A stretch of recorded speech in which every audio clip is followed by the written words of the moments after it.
হিন্দু ধর্মে কি সত্যি 33 কোটি ভগবান আছে? তোমার মতে হিন্দু ধর্ম বা হিন্দুইজম কি, আর এর উৎপত্তি কোথা থেকে হয়েছিল? ধর্ম আর অন্ধবিশ্বাসের মধ্যে পার্থক্যটা কোথায়? ধর্ম বলতে শুধু পুজো আচ্ছা নয়। শঙ্করাচার্যদের হিন্দু ধর্মের মধ্যে ভূমিকাটা কোথায়? পুরাণে যেটা বলা, মহিলারা হচ্ছেন চাষ করার জমি। আপনি যখন রামের নামে স্লোগান দেবেন, আপনার পেটে বা আমার পেটে সেই শিক্ষাটুকু থাকে যাতে তার ছোট বাচ্চাকে আমি রাম নামের মাহাত্ম্যটা বোঝাতে পারি। আর কলিযুগের শেষ কবে হতে চলেছে? তোমার সাথে কি লাইফে এমন কোনো প্যারানর্মাল অ্যাক্টিভিটি বলো বা এমন অবিশ্বাস্যকর কোনো কাহিনী ঘটেছে? বেশি না, আমি 3 বার জব করেছিলাম চোখ বন্ধ করে। আমি চোখটা খুলে নিজেকে দেখলাম আমি নিজের ঘরের মধ্যে বসে আছি। রোজ সকালবেলা সপ্তপর্ণা যখন ঘুম থেকে উঠতো না, তার বিছানা থেকে সিমেন্টের গন্ধ পাওয়া যেত এবং সপ্তপর্ণা স্বপ্নে দেখতো তার সাথে একজন সঙ্গম করছে। পশুদেরও যে বলিগুলো হচ্ছে, কোন ভগবান কি কোনো সময়ের জন্য চেয়েছে যে তাকে বলি দেওয়া উচিত? যেই পশুটির বলি দেওয়া হচ্ছে তার উপরে কিন্তু আমরা উপকার করছি। মাংস খাওয়াটি নারকীয় অপরাধ। যদি আমি খেতে পারি তাহলে আমি ঈশ্বরকে কেন দেবো না? তাই জন্যই বলিটা দেওয়া। আমি যদি আমার শরীরের রক্ত দেবীকে অর্পণ করি তাহলে দেবী 10,000 বছর আমার উপরে তুষ্ট থাকবেন।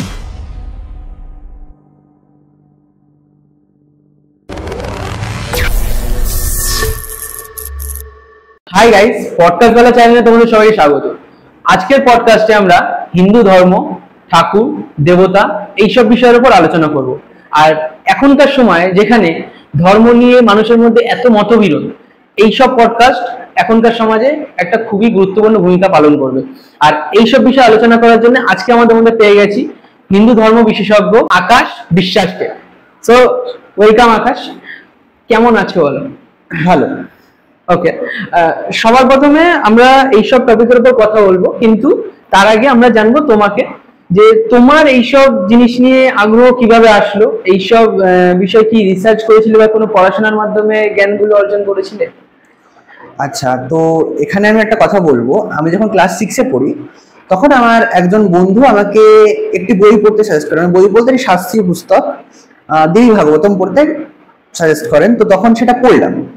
পড়ে বইটি আমার ভালো লেগেছিল। তো ওই পুরাণটি পড়ে, দেবী ভাগবতম পড়ে আমার অন্য শাস্ত্রগুলো পড়ার আগ্রহ জন্মায়।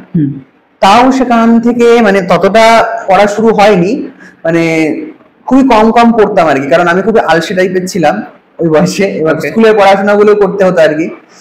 তো এবার একটা কেস হয়, আমি যখন ক্লাস 8-এ, তখন মানে আমি দেখতে পাচ্ছি সবাই দীক্ষা নিচ্ছে এবং দীক্ষা নেওয়া তো খুবই গুরুত্বপূর্ণ আমাদের সবার জীবনে। তো আমি ঠিক করলাম আমিও দীক্ষা নেব, এবং সেই মুহূর্তে বলা যেতে পারে যে আমার মতিভ্রম হয়েছিল। তো আমি একজনের থেকে দীক্ষা নেব ঠিক করলাম। হ্যাঁ, তো ব্যাপারটা হচ্ছে যে আমি শুরু থেকে নিরামিষ আসি। মাছ, মাংস, ডিম, এমনকি আমি পেঁয়াজ, রসুন, মুসুর ডাল এগুলো খাই না। মানে ছোটবেলাতেও কোনোদিনও খাওনি? না, আমি কোনোদিনও খাইনি। এবার ব্যাপারটা হচ্ছে যে যার থেকে আমি দীক্ষা নেব তাকে আমি বলেছিলাম যে দেখুন, আমি কিন্তু মদ, মাংস, মাছ এসব খাই না। তো তাতে যদি আপনি রাজি থাকেন তো বলবেন, তাহলে দীক্ষাটি নিতে পারি, না হলে তো অসুবিধা হয়ে যাবে। তো উনি সেই সময় আমাকে বলেন যে ঠিক আছে, কোনো অসুবিধা নেই। এবং আমি তার নাম নিচ্ছি না, তিনি শ্রীরামপুরে থাকেন। এবার তিনি মানে আমি যে কত বড় বোকা ছিলাম সেই সময়, তার আরেকটা প্রমাণ হচ্ছে আমাকে উনি বলেছিলেন যে বামদেবের বংশধর, আর আমি সেটা বিশ্বাস করে দিয়েছিলাম, কারণ বামদেবের কিন্তু বিবাহই হয়নি, বংশধর অনেক দূরের কথা। যাই হোক, বুঝতেই পারছেন সেই সময় আমার কিরকম অবস্থা ছিল। তো দীক্ষা নেওয়ার পর উনি রোজ আমার বাড়িতে ফোন করে বলতেন মদ খাও, মাংস খাও, খাসির মাংস খাও, মানে পাঁঠার মাংস খাও, মাছ খাও। তো খুব বিরক্তিকর একটা পরিস্থিতি। এগুলো বলতো কেন? কারণ তথাকথিত বাঙালি শাক্ত যারা, তাদের মাথার মধ্যে একটা জিনিসই ঘোরে, দেবীর সাধনা মানেই তাকে আমিষ গ্রহণ করতে হবে। ঠিক আছে, আমি বলবো না দেবী সবসময় নিরামিষ খাচ্ছেন বা দেবীকে শুধু নিরামিষ দিয়েই পুজো করতে হবে, সেটা নয়। কিন্তু এই যে বিরাচার জিনিসটা যে সকলের জন্য, সকলের বোধগম্য হবে বা সকলের দ্বারা সম্ভব হবে, সেটাও কিন্তু নয়। তো তারপরে আমার খুবই অস্বস্তি হয়, একটা মেন্টাল ট্রমার মধ্যে যাচ্ছিলাম, যেটা আমি খাই না, যেটা আমি সবসময় ঘেন্না করে এসেছি, সেটাকে উনি আমাকে খাওয়ার জন্য জোর করছেন সবসময়। তো খুবই বাজে একটা অবস্থা তৈরি হয়। সেই সময় একটি গরুর কানে মন্ত্রটি দিয়ে আমি সেই গুরু পরম্পরাকে ত্যাগ করি। 2 বছর। গরুর কানে মন্ত্র দিলে কি হয়? মানে গরুর কানে মন্ত্রটি বললে, মানে আপনি গুরুর থেকে যে মন্ত্রটি পেয়েছেন যদি গরুর কানে বলেন, তাহলে সেই মন্ত্রটি আপনার ত্যাগ করা হলো, সেই গুরু পরম্পরাকে আপনার ত্যাগ করা হলো। হলো। এবার কিছুদিন বসেছিলাম, তারপরে আমার একজনের সাথে আলাপ হয়, ফেসবুকে তার সাথে কথাবার্তা হতো, একটি এক্সিবিশনে তার সাথে আলাপ হয়, আমিও সেই এক্সিবিশনে পার্টিসিপেট করেছিলাম, উনিও করেছিলেন। তার নামটা আমি বলতে চাইছি না এখন। তো তিনি আমাকে তার গুরু পরম্পরার ব্যাপারে বললেন যে এরকম একটি দক্ষিণ ভারতীয় গুরু পরম্পরা আছে, দেবী ত্রিপুরা সুন্দরীর উপাসনা করে তারা, এবং সেখানে মদ মাংসর কোনো ব্যাপার নেই। তো তারপর আমার বর্তমান যিনি গুরু তার সাথে আমার তখন কথা হয়, তো তিনি আমাকে বললেন যে আমাদের তো মদ মাংস এগুলো বর্জিত, পুজোয় ব্যবহার হয় না, এবং আমাদের থেকে যারা দীক্ষা নেয়, মানে আমার গুরু ভাতারা এটা আমাকে বললো যে তারা সবাই ভেজিটেরিয়ান। তো তারপরে তার থেকে দীক্ষা গ্রহণ করলাম দক্ষিণ ভারত থেকে। এবার কেসটা হচ্ছে যে ভারতের দক্ষিণ ভারত অঞ্চলটা কিন্তু খুবই সমৃদ্ধ, মানে এখনো অব্দি দক্ষিণ ভারত মানে ভগবানের কৃপায় প্রগতিশীল হয়নি, মানে পুজো আচ্ছা ভুলে গিয়ে বার ব্রত স্ত্রী আচার গুলো ভুলে গিয়ে লোকজন মডার্ন হয়ে যাচ্ছে, যেটা আমরা বেঙ্গলে দেখতে পাচ্ছি, সেটা কিন্তু মানে হয় না। ওখানে দিকটা মানুষের একটু বেশি ভগবানকে মানে, সাউথ ইন্ডিয়া আর ওয়েস্ট ইন্ডিয়া আলোচনাটা একটু বেশি পরিমাণই হয়, মহারাষ্ট্র আর তামিলনাড়ু এই দিক থেকে কিন্তু খুবই এগিয়ে। ওকে, এবার সেখানে যখন আপনি দেখবেন ব্রত পালন করা হচ্ছে, ওখানে তো সিঁদুরের অতটা চল নেই, কুমকুম, তো লোকজন কুমকুম মানে মহিলারা একে অপরের মধ্যে কুমকুম বিতরণ করছে, মঙ্গলসূত্র পরছে, মঙ্গলসূত্রে কুমকুম হলুদ লাগাচ্ছে, একে অপরকে কুমকুম হলুদ লাগাচ্ছে, বাড়িতে নিয়ে যাচ্ছে টোকেন হিসেবে, জিনিসগুলো আপনি দেখতে পাবেন। তো ওয়েস্ট বেঙ্গলে মানে বর্তমান পশ্চিমবঙ্গে যে সমস্ত শাস্ত্রগুলো বিলুপ্ত হয়ে গেছে বিশেষ বিশেষ কারণে, বা বলা যেতে পারে মুসলিম আক্রমণের জন্য, সেগুলো কিন্তু এখনো দক্ষিণ ভারতে রয়েছে। ঠিক আছে, যেমন তার একটা খুব বড় উদাহরণ হচ্ছে শৈবাগম। শৈবাগম কিন্তু পাওয়া যায় না বাংলায়, বা বাংলা বলবো না, শুধু পূর্ব ভারতে শৈবাগম কিন্তু পাওয়া যায় না। শৈবাগম কিন্তু এখনো প্রিজার্ভ রয়েছে দক্ষিণ ভারতে। এছাড়া আমি যদি মহারাষ্ট্রের দিকে বলি, গণেশ পুরাণ, মুদগল পুরাণ এখনো মহারাষ্ট্রে পাওয়া যায়, যদিও মারাঠি ভাষায় লেখা হয়, পাওয়া যায়। আমাদের ওয়েস্ট বেঙ্গলে কিন্তু পাওয়া যায় না, কারণ গাণপত্য ধর্ম ওয়েস্ট বেঙ্গলে এখন আর নেই। কুমারতন্ত্র ওয়েস্ট বেঙ্গলে পাওয়া যায় না, কারণ স্কান্দেয় সম্প্রদায় ওয়েস্ট বেঙ্গলে নেই, সাউথ ইন্ডিয়ায় আছে, ওখানে এখনো পাওয়া যায়। তো দক্ষিণ ভারত থেকে এমন অনেক শাস্ত্র পড়া চালু হয় আমার, যেগুলো এদিকে পাওয়া যায় না। শৈবাগম তার মধ্যে একটা, মুদগল পুরাণ, গণেশ পুরাণ। এবার আমার কেসটা হচ্ছে, আমি ব্যক্তিগত জীবনে শাক্ত হলেও আমি কিন্তু স্মার্ত ধর্মটাকেই ফলো করি, মানে আমার কাছে ব্রহ্মের যে 6টি রূপ, 6টি স্কুল রয়েছে হিন্দু ধর্মের, শাক্ত, বৈষ্ণব, শৈব, গাণপত্য, স্কান্দেয়। তো এই 6টা স্কুলকে, আর সৌর, তো এই 6টা স্কুলকে আমি সমান প্রাধান্য দিই। প্রত্যেকটি স্কুলের যে নিজস্ব শাস্ত্রগুলো রয়েছে অধ্যয়ন করি, এবং আমি প্রত্যেকটি দেবতাকে সমানভাবে সম্মান করি। এরকম ব্যাপার না যে আমি দেবীর উপাসক বলে আমি মানবো যে দেবী সবচেয়ে বড় এবং বাকি সবাই দেবীর সেবা করে। আমার মত হচ্ছে, এই যে যখন শাক্ত শাস্ত্রগুলোতে বলা যে দেবীর সেবা বাকি দেবতারা করছে, তখন আমাকে এটা মানতে হবে যে দেবী নিজেই অন্য দেবতার রূপ ধারণ করে নিজেই নিজের সেবা করছে, এটাই মেনে চলি। অদ্বৈতবাদ যেটাকে বলে, শঙ্করাচার্য প্রচার করেছিলেন, তার আগে সনত মুনি এটা প্রচার করেছিলেন। যাই হোক, তো এই থেকেই শাস্ত্র অধ্যয়ন শুরু। এছাড়া ব্যক্তিগত জীবনে যদি বলেন, আমি ছবি আঁকি, শিল্পী, তো পটচিত্রটার উপরে বেশি কনসেন্ট্রেট করছি, কারণ ব্যাপারটা হচ্ছে যে এই মুহূর্তে আমরা বাংলার যে পটচিত্র, সেখানে দেখতে পাচ্ছি কনভার্টেড যে হিন্দুরা, যারা মুসলিমে কনভার্ট হয়ে গেছে, তাদের জনসংখ্যাটা পটুয়াদের মাঝখানে বড্ড বেশি হয়ে গেছে। মানে চিত্রকার, পটুয়া, এই সমস্ত টাইটেলওয়ালাও মুসলিম আপনি দেখতে পারেন, মানে বোঝা যাচ্ছে তারা কনভার্ট। তো এটা তো পুরোপুরি পটচিত্রের আবিষ্কার করা হয়েছিল আমাদের, মানে কি বলবো, শাস্ত্র, মঙ্গল কাব্য, মহাভারত, রামায়ণ এগুলো প্রচার করার জন্য, এগুলোকে মানে কি বলবো, মানে ভিজুয়ালাইজ করার জন্য, যাতে লোকজনের আরো আগ্রহ জন্মায় এগুলোর প্রতি। তো এই যে মুসলিম মানে ইন্টারাকশনটার মাঝখানে, তো সেই জিনিসটাকে কাটার জন্য মানে আমি আরো বেশি করে পটচিত্রের উপর ফোকাস করছি, যাতে হিন্দু ব্যাপারটা পটচিত্রে ফিরিয়ে আনা যায়, হিন্দু আর্টিস্টরা পটচিত্রের মধ্যে ফিরে আসে।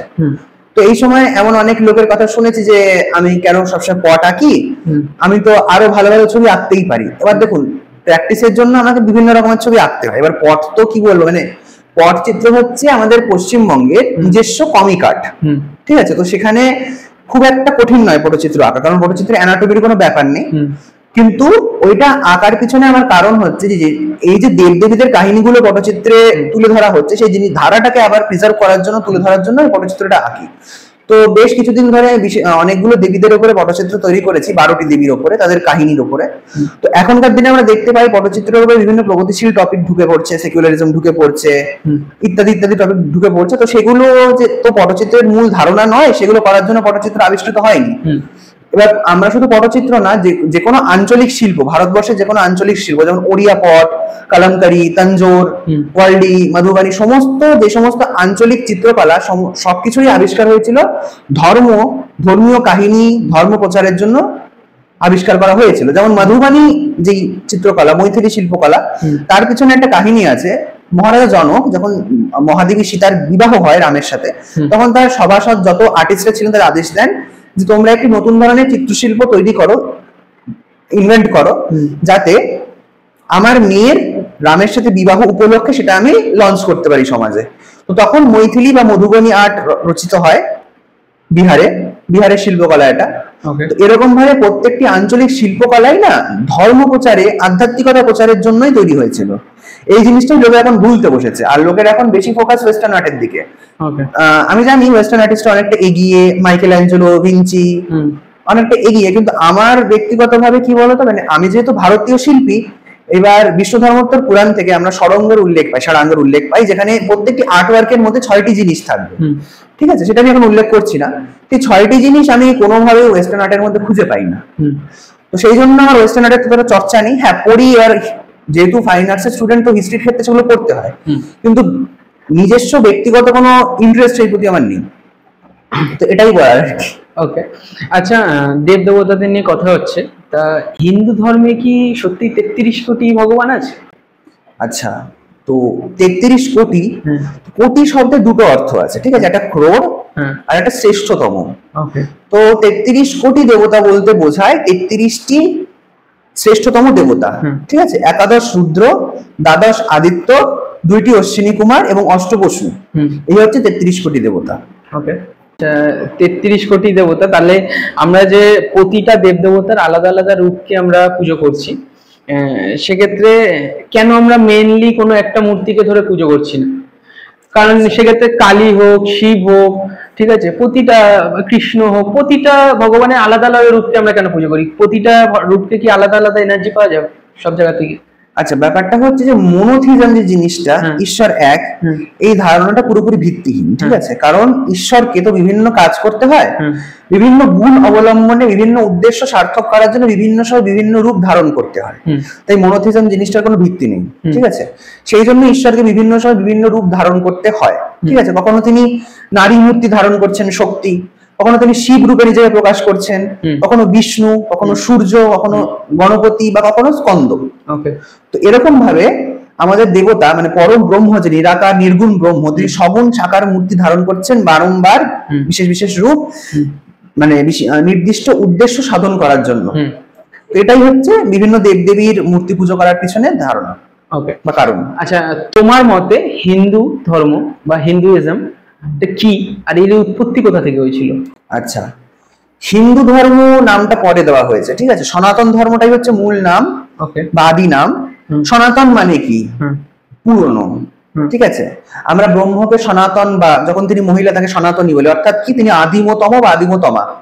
আদিমতম যে ধর্ম সেটি হচ্ছে সনাতন ধর্ম, যে ধর্ম থেকে পরে লোকজন যে ধর্মের প্রতি ফেথফুলনেস বজায় রাখতে না পেরে অন্যান্য ধর্ম তৈরি করেছে, সেটা পরে হয় যদিও। যে আদিমতম ধর্ম সেটি হচ্ছে সনাতন ধর্ম, ঠিক আছে। এবং ধর্ম কথার অর্থ হচ্ছে যা করণীয়, যা পালনের, রাইটিয়াসনেস। ধর্ম মানে কিন্তু শুধু বসে বসে পুজো করা নয়, ঠিক আছে। পুজো আচ্ছা অবশ্যই ধর্মের একটি অংশ, বাট পুরো ধর্ম বলতে কিন্তু শুধু পুজো আচ্ছাকে বোঝায় না। আমার যা করণীয়, যা পালনীয়, মানে যেটি পালন করা উচিত, যেটি করা উচিত, সেটি হচ্ছে ধর্ম। ফর এক্সাম্পল, আমার একটি গরিবকে খেতে দেওয়া উচিত, এটি ধর্ম। আমার পুজো করা উচিত, দেবতার প্রতি ভক্তি রাখা উচিত, এটাও ধর্ম, ঠিক আছে। আমার কি বলবো, মানে দরিদ্রদের ধন দান করা উচিত, এটাও ধর্ম, ঠিক আছে। তো ধর্ম বলতে শুধু পুজো আচ্ছা নয়, ধর্ম বলতে যা করণীয়, যা পালনীয়, যেটা উচিত, যাতে ঔচিত্য আছে, সেটাই ধর্ম। ওকে, আচ্ছা, ধর্ম নিয়ে কথা হচ্ছে, তো ধর্ম আর অন্ধবিশ্বাসের মধ্যে পার্থক্যটা কোথায়? অন্ধবিশ্বাসের মতন ধর্ম বা জাতপাতকে ভাগ করাটা কি ঠিক? আচ্ছা, বর্ণাশ্রম যেটা আপনি বলছেন, বর্ণাশ্রম, ক্ষত্রিয়, ব্রাহ্মণ, শূদ্র, বৈশ্য। তো ব্যাপারটা হচ্ছে যে প্রত্যেকটি মানুষ, এই যে শুধুমাত্র যে জন্মের ভিত্তিতে বর্ণ তৈরি হচ্ছে সেটা কিন্তু নয়, এটা হচ্ছে অন্তর্নিহিত গুণ, ঠিক আছে।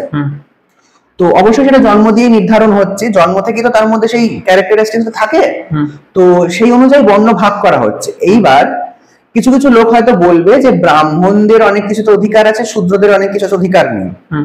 হ্যাঁ, এখানে এবার ব্রাহ্মণদের বেদ পাঠ করার অধিকার আছে। কিছু কিছু লোককে বলতে শুনেছি, মনুস্মৃতিতে হয়তো বলেছে যে শূদ্রদেরও পাঠ করা উচিত, বাট সেটাই পাইনি এখনো অবধি, হয়তো খুঁজলে পাবো। বাট ব্যাপারটা হচ্ছে যে প্রত্যেকটি বর্ণের না নিজস্ব লিমিটেশন রয়েছে, ঠিক আছে?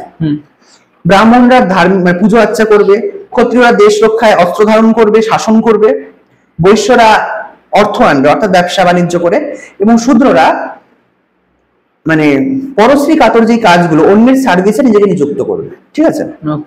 এইবার আমরা যদি দেখি ক্ষত্রিয়, রাজারা তো ক্ষত্রিয়, এবার রাজার ভূমিকা কি? দেশ শাসন করা, দেশকে শত্রুর হাত থেকে রক্ষা করা। কিন্তু সবার আগে রাজ্য শাসন করতে গেলে, রাজ্যের কথা বাদ দিলাম, ঘর চালাতে গেলেও সবার আগে আমাদের কি দরকার? অর্থ। তো অর্থ কে আনে? বৈশ্যরা আনে, শ্রেষ্ঠীরা আনে, বণিকরা। তাই জন্য রাজারা সবসময় কিন্তু বণিকদের মাথায় তুলে রাখতেন, কারণ তারা নিজেরাও খুব ভালো করে জানতেন তাদের অস্তিত্ব সংকটে যদি বৈশ্যদের তারা পাত্তা না দেয়, কারণ বৈশ্যরাই টাকা রোজগার করে আনে। তাই সমাজ রাজাকে সামনে রেখে বৈশ্যরা আর ব্রাহ্মণরাই চালাতেন। ব্রাহ্মণ আর বৈশ্যদের সমাজ চালনায় কিন্তু বিশেষ ভূমিকা রয়েছে।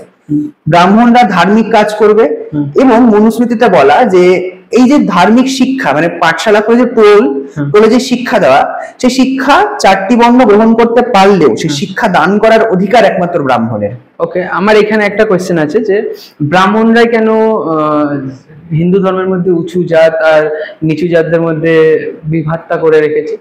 মানে কেন আমরা ব্রাহ্মণদেরই শ্রেষ্ঠ বলবো ধর্মের মধ্যে? তার একটা কারণ আছে। আমাদের হিন্দু ধর্মে 5টি ভাগ আছে শাস্ত্রের, ঠিক আছে?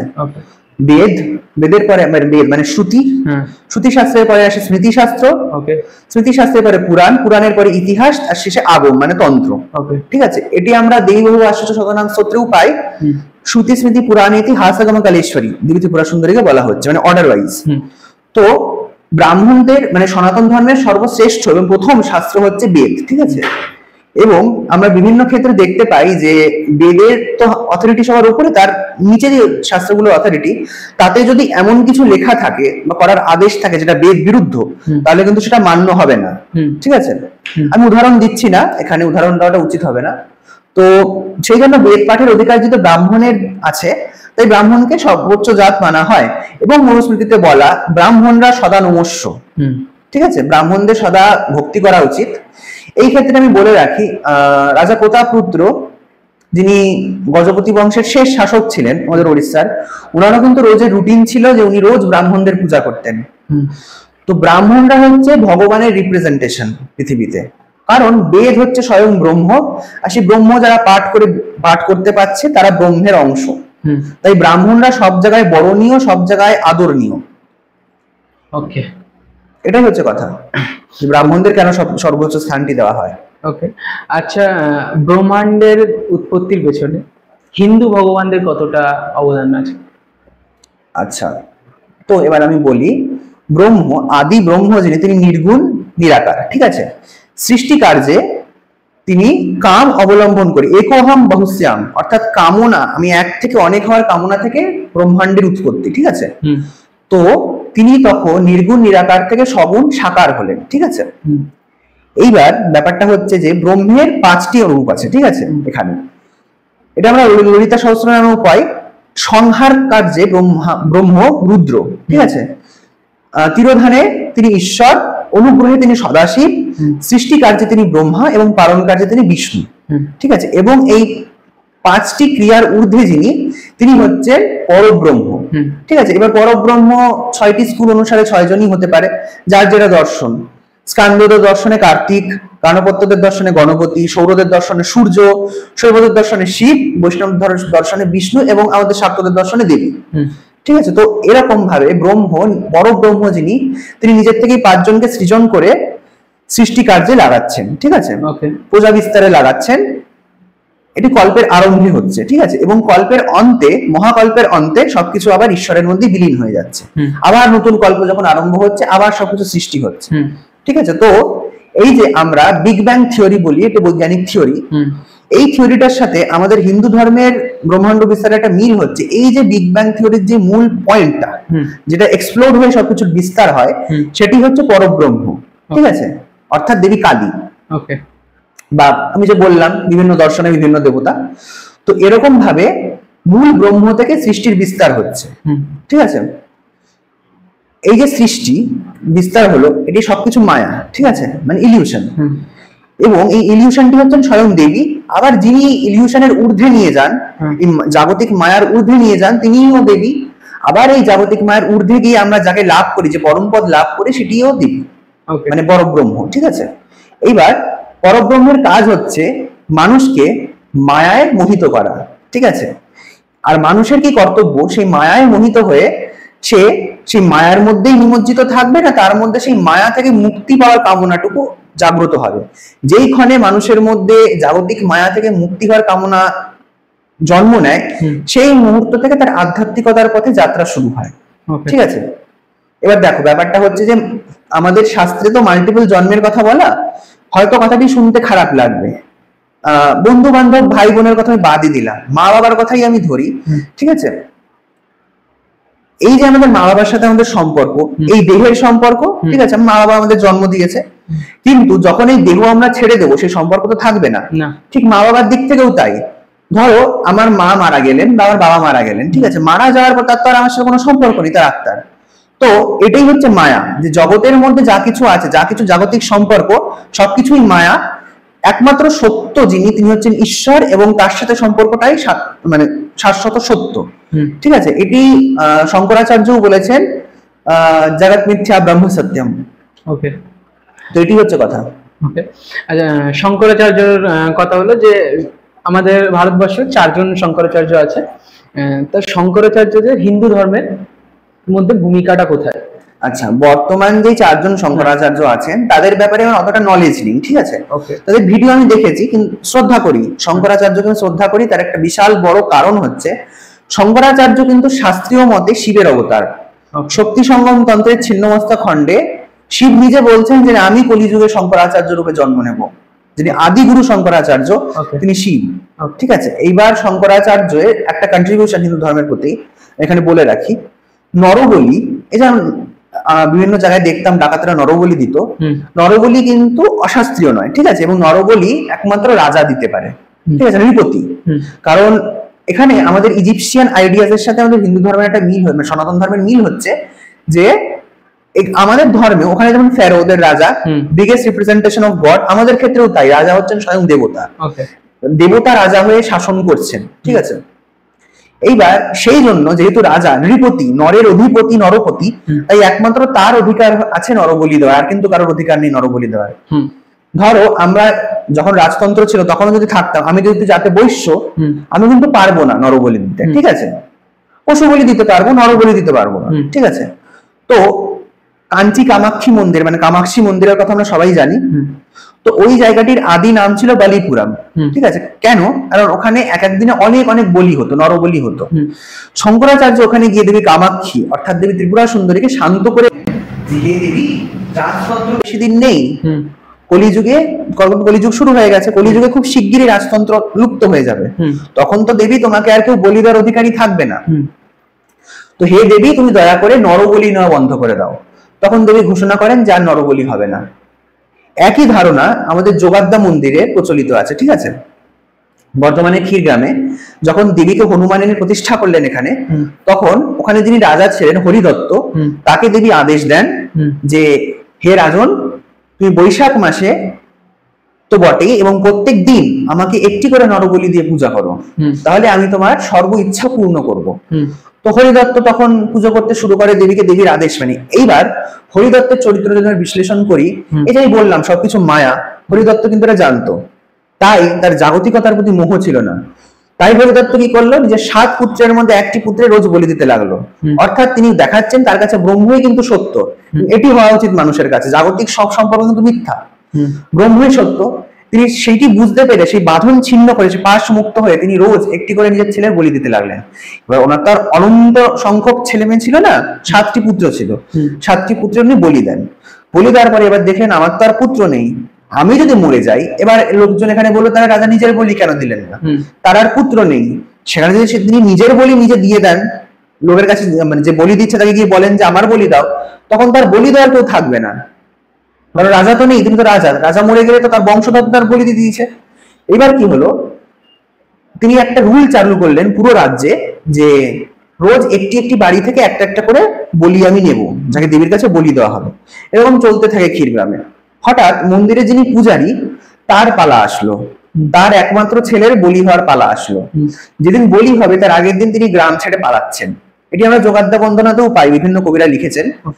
তো যখন তিনি পালাচ্ছেন তার একটা বুড়ির সাথে দেখা হয়। বুড়ি জিজ্ঞেস করলেন তুমি কেন পালাচ্ছ? ব্রাহ্মণ বললেন আমাদের গ্রামে এক নরখেকি রাক্ষসী এসছে, যিনি সব মানুষদের খেয়ে ফেলছেন, তার নাম যোগাদ্দা, তার ভয়ে আমরা পালিয়ে যাচ্ছি। তখন সেই বৃদ্ধা বললেন যেই যোগাদ্দার ভয়ে পালাও তুমি, সেই যোগাদ্দা হই আমি। মানে সেই যোগাদ্দা সেই বৃদ্ধারূপী হইয়া ওই ব্রাহ্মণের সাথে বার্তালাপ করছিলেন। তখন দেবী বললেন যাও, আমি আজ থেকে রাজ্যে স্বপ্নাদেশ দিয়ে হরিদত্তকে বলে দেবো যে এখানে আর নরবলি হবে না, এবং হরিদত্ত তার যে 7 পুত্র এবং রাজ্যবাসীদের বলি দিয়েছেন ওদের প্রাণই ফেরত দিয়ে দেবো। সেই থেকে নরবলি বন্ধ হয়ে যায় যোগাদ্দা মন্দিরে। কিন্তু এখনো এই যে বৈশাখ সংক্রান্তি গেল কালকে, বা এই চৌঠা জ্যৈষ্ঠ আসছে, নর রক্ত দিয়ে দেবীর পুজো হয়। মানে বলি হবে না, বাট মানুষের শরীরে কিছুটা রক্ত দিয়ে দেবীর পুজো হবে। আচ্ছা, কোথাও কি মনে হয় না হিন্দু ধর্মের একটা খুবই খারাপ দিক এই বলি প্রথাটা? কারণ শুধু নরবলি না, পশুদেরও যে বলিগুলো হচ্ছে, কোনো ভগবান কি কোনো সময়ের জন্য চেয়েছে যে তাকে বলি দেওয়া উচিত? আচ্ছা, তো এইখানে আমি 2 দিক থেকে প্রশ্নটার উত্তর দিচ্ছি। হ্যাঁ, প্রথমত বিভিন্ন বৈষ্ণব শাস্ত্রেও কিন্তু বলির উল্লেখ আছে, পশু বলির উল্লেখ। ঠিক আছে, কালিকা পুরাণে তো আছেই। কালিকা পুরাণে এলাবোরেট লিস্ট দেওয়া আছে যে কি কি বলি দিতে হবে, দেবীর কি কি বলি গ্রহণ করবেন, এবং সেই বলির কি ফল। এবং সেখানে বলা, আমার সবগুলো তো মনে নেই, কিন্তু বলা যে সগাত্র রুধির, অর্থাৎ এই যে বললাম যোগাদ্দা মন্দিরে সগাত্র রুধির অর্পণ করা হয়। আমি যদি আমার শরীরের রক্ত দেবীকে অর্পণ করি তাহলে দেবী 10,000 বছর আমার উপরে তুষ্ট থাকবেন, অর্থাৎ আমার আয়ুর ঢের বেশি, 10 গুণ বেশি। তো এইবার বলি দেওয়া, মানে আপাত দৃষ্টিতে বলি জিনিসটা খুবই ক্রুয়েল লাগতে পারে। আমি এখানে বলি যারা নন ভেজিটেরিয়ান, কালী পুজোর দিনকে তারা গিয়ে, মানে বেশিরভাগ ক্ষেত্রে দেখা যায় প্রগতিশীলরা কালী পুজোর দিনকে বলি বিরোধ করে ভাইফোঁটার দিন খাসির মাংসের দোকানে লাইন দিয়ে মাংস কিনছেন। তো এটার তো কোনো অর্থ হয় না। যদি আমি খেতে পারি তাহলে আমি ঈশ্বরকে কেন দেবো না? এবং শাস্ত্রে বলা যে মাংস খাওয়াটি নারকীয় অপরাধ। ঠিক আছে, যতক্ষণ না সেটা দেবতাকে অর্পণ করা হবে। ঠিক আছে, দেবতাকে অর্পণ করে আমি সেটা গ্রহণ করতে পারি, সেটা মাংস হোক, নিরামিষ হোক, আমিষ হোক। ঠিক আছে, তাই জন্যই বলিটা দেওয়া। বলির মাংস সবাই গ্রহণ করতে পারে প্রসাদ হিসেবে, কিন্তু নর্মাল মাংস যদি গ্রহণ করে সেখানে একটা পাপের প্রশ্ন থেকে যায়। বিভিন্ন পুরাণেও বলা, গরুর পুরাণেও বলা যে মাংস খেলে, আমিষ আহার করলে ব্যক্তি নরকে গমন করবে। যখন সেটা তোমার ইষ্ট দেবতার নৈবেদ্য, আপনার ইষ্ট দেবতার নৈবেদ্য, তখন সেটা আর পাপের থাকে না, যেহেতু সেটা প্রসাদ হয়ে গেছে, দেবতা গ্রহণ করেছেন। এবং দেবতা যেহেতু সৃষ্টিকর্তা, তিনি চাইলে যিনি প্রাণ দিচ্ছেন তার প্রাণ নেওয়ার অধিকার আছে, এবং যিনি তিনি প্রাণ নাও নেন শেষে তো সবকিছু তার মধ্যে গিয়ে বিলীন হবে। এবং মহামায়ার জনিমণ্ডল থেকেই তো এত প্রাণের সৃষ্টি, সমস্ত প্রাণের সৃষ্টি। এইবার আমরা যদি একটু ফিলোসফিক্যালি দেখি, তন্ত্রে কি বলা, যেই পশু, আমি এতক্ষণ নর্মাল মানুষের ভিউ পয়েন্ট থেকে বললাম, ঠিক আছে, এবার আমরা একটু সনাতন ধর্মের দিক থেকে বলি, যেই পশুটির বলি দেওয়া হচ্ছে তার উপরে কিন্তু আমরা উপকার করছি। যে পশুটির মুন্ড ছেদন হলো তৎক্ষণ সে মুক্তি পাবে, মানে তার আত্মাটি তৎক্ষণাৎ ঈশ্বরের লোকে পৌঁছে যাবে, তাকে আর জন্ম নিতে হবে না। কিন্তু যদি আমি তার বলি না দিই, ঠিক আছে, তাহলে তাকে ভবিষ্যতে, মানে এই দেহ শেষ হওয়ার পর তাকে আবার জন্ম নিতে হবে, যতক্ষণ তার মানব দেহ লাভ না হবে। এবার পশু পাখিরা তো কথা বলতে পারে না, এটা তো সবাই মানবে, তাই সে গুরু দেওয়া মন্ত্র উচ্চারণ করতে পারবে না, দীক্ষা নেওয়ার কোনো প্রশ্ন নেই। মানুষ হয়ে তাকে দীক্ষা নিতে হবে, এবং এখানে কোনো কথা নেই যে মানুষ হয়ে দীক্ষা নিলেই সে সেই জন্মে মুক্তি পেয়ে গেল, সেরকম কোনো কথা নেই। বাট সম্ভাবনাটা উৎপন্ন হচ্ছে দীক্ষা নেওয়াতে। ঠিক আছে, তো মানুষ হলেই সে দীক্ষা নিতে পারবে এবং সে মুক্তির পথে হাঁটতে পারবে, চলতে পারবে, আগ্রহী হতে পারবে। তো এই যে আমি এখানে তোমার সামনে, আপনার সামনে বসে আছি, বা আপনি আমার সামনে বসে আছেন, এর মানে কি? এর মানে হচ্ছে যে আমরা যখন পশু ছিলাম তখন আমাদের বলি দেওয়া হয়নি, সেই জন্য আমরা এখানে এখনো জন্মগ্রহণ করে আমরা মানব দেহ ধারণ করে মুক্তির পথ খুঁজছি। আচ্ছা, এই যে ভারতবর্ষে এত মন্দির আছে, প্রতিটা মন্দিরকেই জাগ্রত বলা হয়, কিন্তু সেই সব মন্দিরেই প্রসাদ হিসাবে বলো বা অন্য ক্ষেত্রে বলো, একটা ব্রাহ্মণদেরই কাছের কিছু লোকরা ব্যবসা টাইপের শুরু করেছে, যেটা আমাদের তারাপীঠে বা পুরীর মন্দিরে অনেক কিছু দেখেছে, যে প্রসাদটা পর্যন্ত তারা বিক্রি করছে। ঠিক আছে, তো এইসব বিষয়ে তুমি কি বলতে চাও? আচ্ছা, প্রথম কথা, আমার একটা খুব বাজে স্বভাব হচ্ছে আমি খুব সত্যি কথা বলি। ঠিক আছে, এবার আমি বিভিন্ন মন্দিরে তো ঘুরি ক্ষেত্র সমীক্ষা করতে। এবার বক্রেশ্বর, কিরিটেশ্বরী মন্দিরগুলোতে গেছিলাম, এবং এগুলো তো সতীপীঠ, তো আমি সেখানে মেন পুরোহিত যিনি বা মেন পান্ডা যিনি তাকে জিজ্ঞেস করেছিলাম আপনারা সরকার থেকে কতটা সাহায্য পাচ্ছেন, ক্ষমা করবেন একটু পলিটিক্যাল দিকে চলে যাচ্ছে ব্যাপারটা, সরকারের দিক থেকে কতটা সাহায্য পাচ্ছেন। তারা বললেন আমরা সরকারের দিক থেকে কোনো সাহায্য পাই না, পুরোটাই নিজেদের খরচে এবং ভক্তরা যা দিচ্ছেন তার উপরে আমাদের টিকে থাকতে হয়। এক একটা মন্দিরে তো প্রচুর প্রচুর টাকা করে ডোনেশন আসে। বলছি ব্যাপারটা হচ্ছে যে দেখো আমার আর্থিক অবস্থা যেরকম আমার পুজো স্টাইল কিন্তু সেরকম হবে, ঠিক আছে। এবার এই কথাটা ব্যবহার করে লোকজন একটি ভুল মত প্রচার করে। ধরো আমি ভিখারি, আমার কোনো টাকা পয়সা নেই, তো আমি যতটুকু ভিক্ষে করে পারবো সেটুকু দিয়ে দেবীর পুজো করব। আমি আম্বানির ছেলে, তো আমার পুজো দেওয়ার স্টাইল আম্বানির ছেলের মতনই হবে, তাতে কিন্তু কোনো দোষ নেই বা কোনো অহংকারের বিষয় নেই বা লোক দেখানোর বিষয় নেই। আমি কোটি কোটি টাকা দিয়ে পুজো করব, সেটাই করা উচিত। যার যেরকম আর্থিক অবস্থা সে সেরকম ভাবে ঈশ্বরের সেবা করবে, ঠিক আছে। এবং ঈশ্বরের সেবা না করলে তো মানুষ মুক্তি পায় না, এবং ঈশ্বরের সেবা করা অবশ্য কর্তব্য। এইবার যার যেরকম আর্থিক অবস্থা, দেখো আমার যা টাকা আছে যতটুকু থাকুক, আমি ভিখিরি হই খুব ধনী হই, আমার যা কিছু সব তো ঈশ্বরের কৃপায়, তার উপরে ঈশ্বরেরই অধিকার আছে। তাই আমার প্রথম যেই আমার টাকার উপরে যার প্রথম অধিকার, আমার সম্পত্তির উপরে যার প্রথম অধিকার তিনি ঈশ্বর। সেখানে এবার যে ভোগ বিক্রি করা কথাটা বললেন আপনি, বা বিভিন্ন পান্ডারা নিচ্ছে, দেখো পান্ডাদের জন্য কিন্তু মন্দিরগুলো টিকে আছে, মানে পান্ডারাই কিন্তু মন্দিরটির দেখাশোনা করে, ঠিক আছে। এই যে পুরীর কথা আমরা বলি, পুরীতে মুসলিমদের ঢুকতে দেওয়া হয় না, পান্ডাদের রমরমার জন্যই ঢুকতে দেওয়া হয় না। যদি পান্ডারা, দেখো পুরোহিতরা তো সবসময় বাইরে এসে দেখবেন না যে কি হচ্ছে, কেন ঢুকতে দেয় না? ওদের মসজিদে তো হিন্দুদের ঢুকতে দেয়, সেক্ষেত্রে কেন মুসলিমরা পুরীর মন্দিরে ঢুকতে পারবে? ব্যাপারটা হচ্ছে যে মুসলিমদের ক্ষেত্রে কিছু জিনিস আছে, মুসলিমদের ধর্ম যেটা, ওদের ধর্মে এমন অনেক কিছু আছে, আমাদের সনাতন ধর্ম কিন্তু সায়েন্টিফিক, আর মুসলিম ধর্মে কিছু এমন জিনিস আছে যেগুলো কিন্তু তথাকথিত সায়েন্টিফিক নয়। যেমন চাঁদ মাঝখান দিয়ে ভাগ করা, পৃথিবী চ্যাপ্টা, বা পৃথিবীর চারিদিকে সূর্য ঘোরে। এবং আরেকটি খুব জঘন্য কথা বলা রয়েছে, নারীবাদীদের তো আমাদের হিন্দু ধর্ম নিয়ে খুব সমস্যা, তো সেখানে বলা যে কুরআনে যেটা বলা, মহিলারা হচ্ছেন চাষ করার জমি, ঠিক আছে, তুমি তাদের চাষ করে সন্তান লাভ করো, ঠিক আছে। এবং আমরা যদি দেখি যিনি মূল প্রচারক মুসলিম ধর্মের হযরত মুহাম্মদ, তিনি কোরআনে কিন্তু কোথাও বরফের উল্লেখ করেননি। কেন করেননি?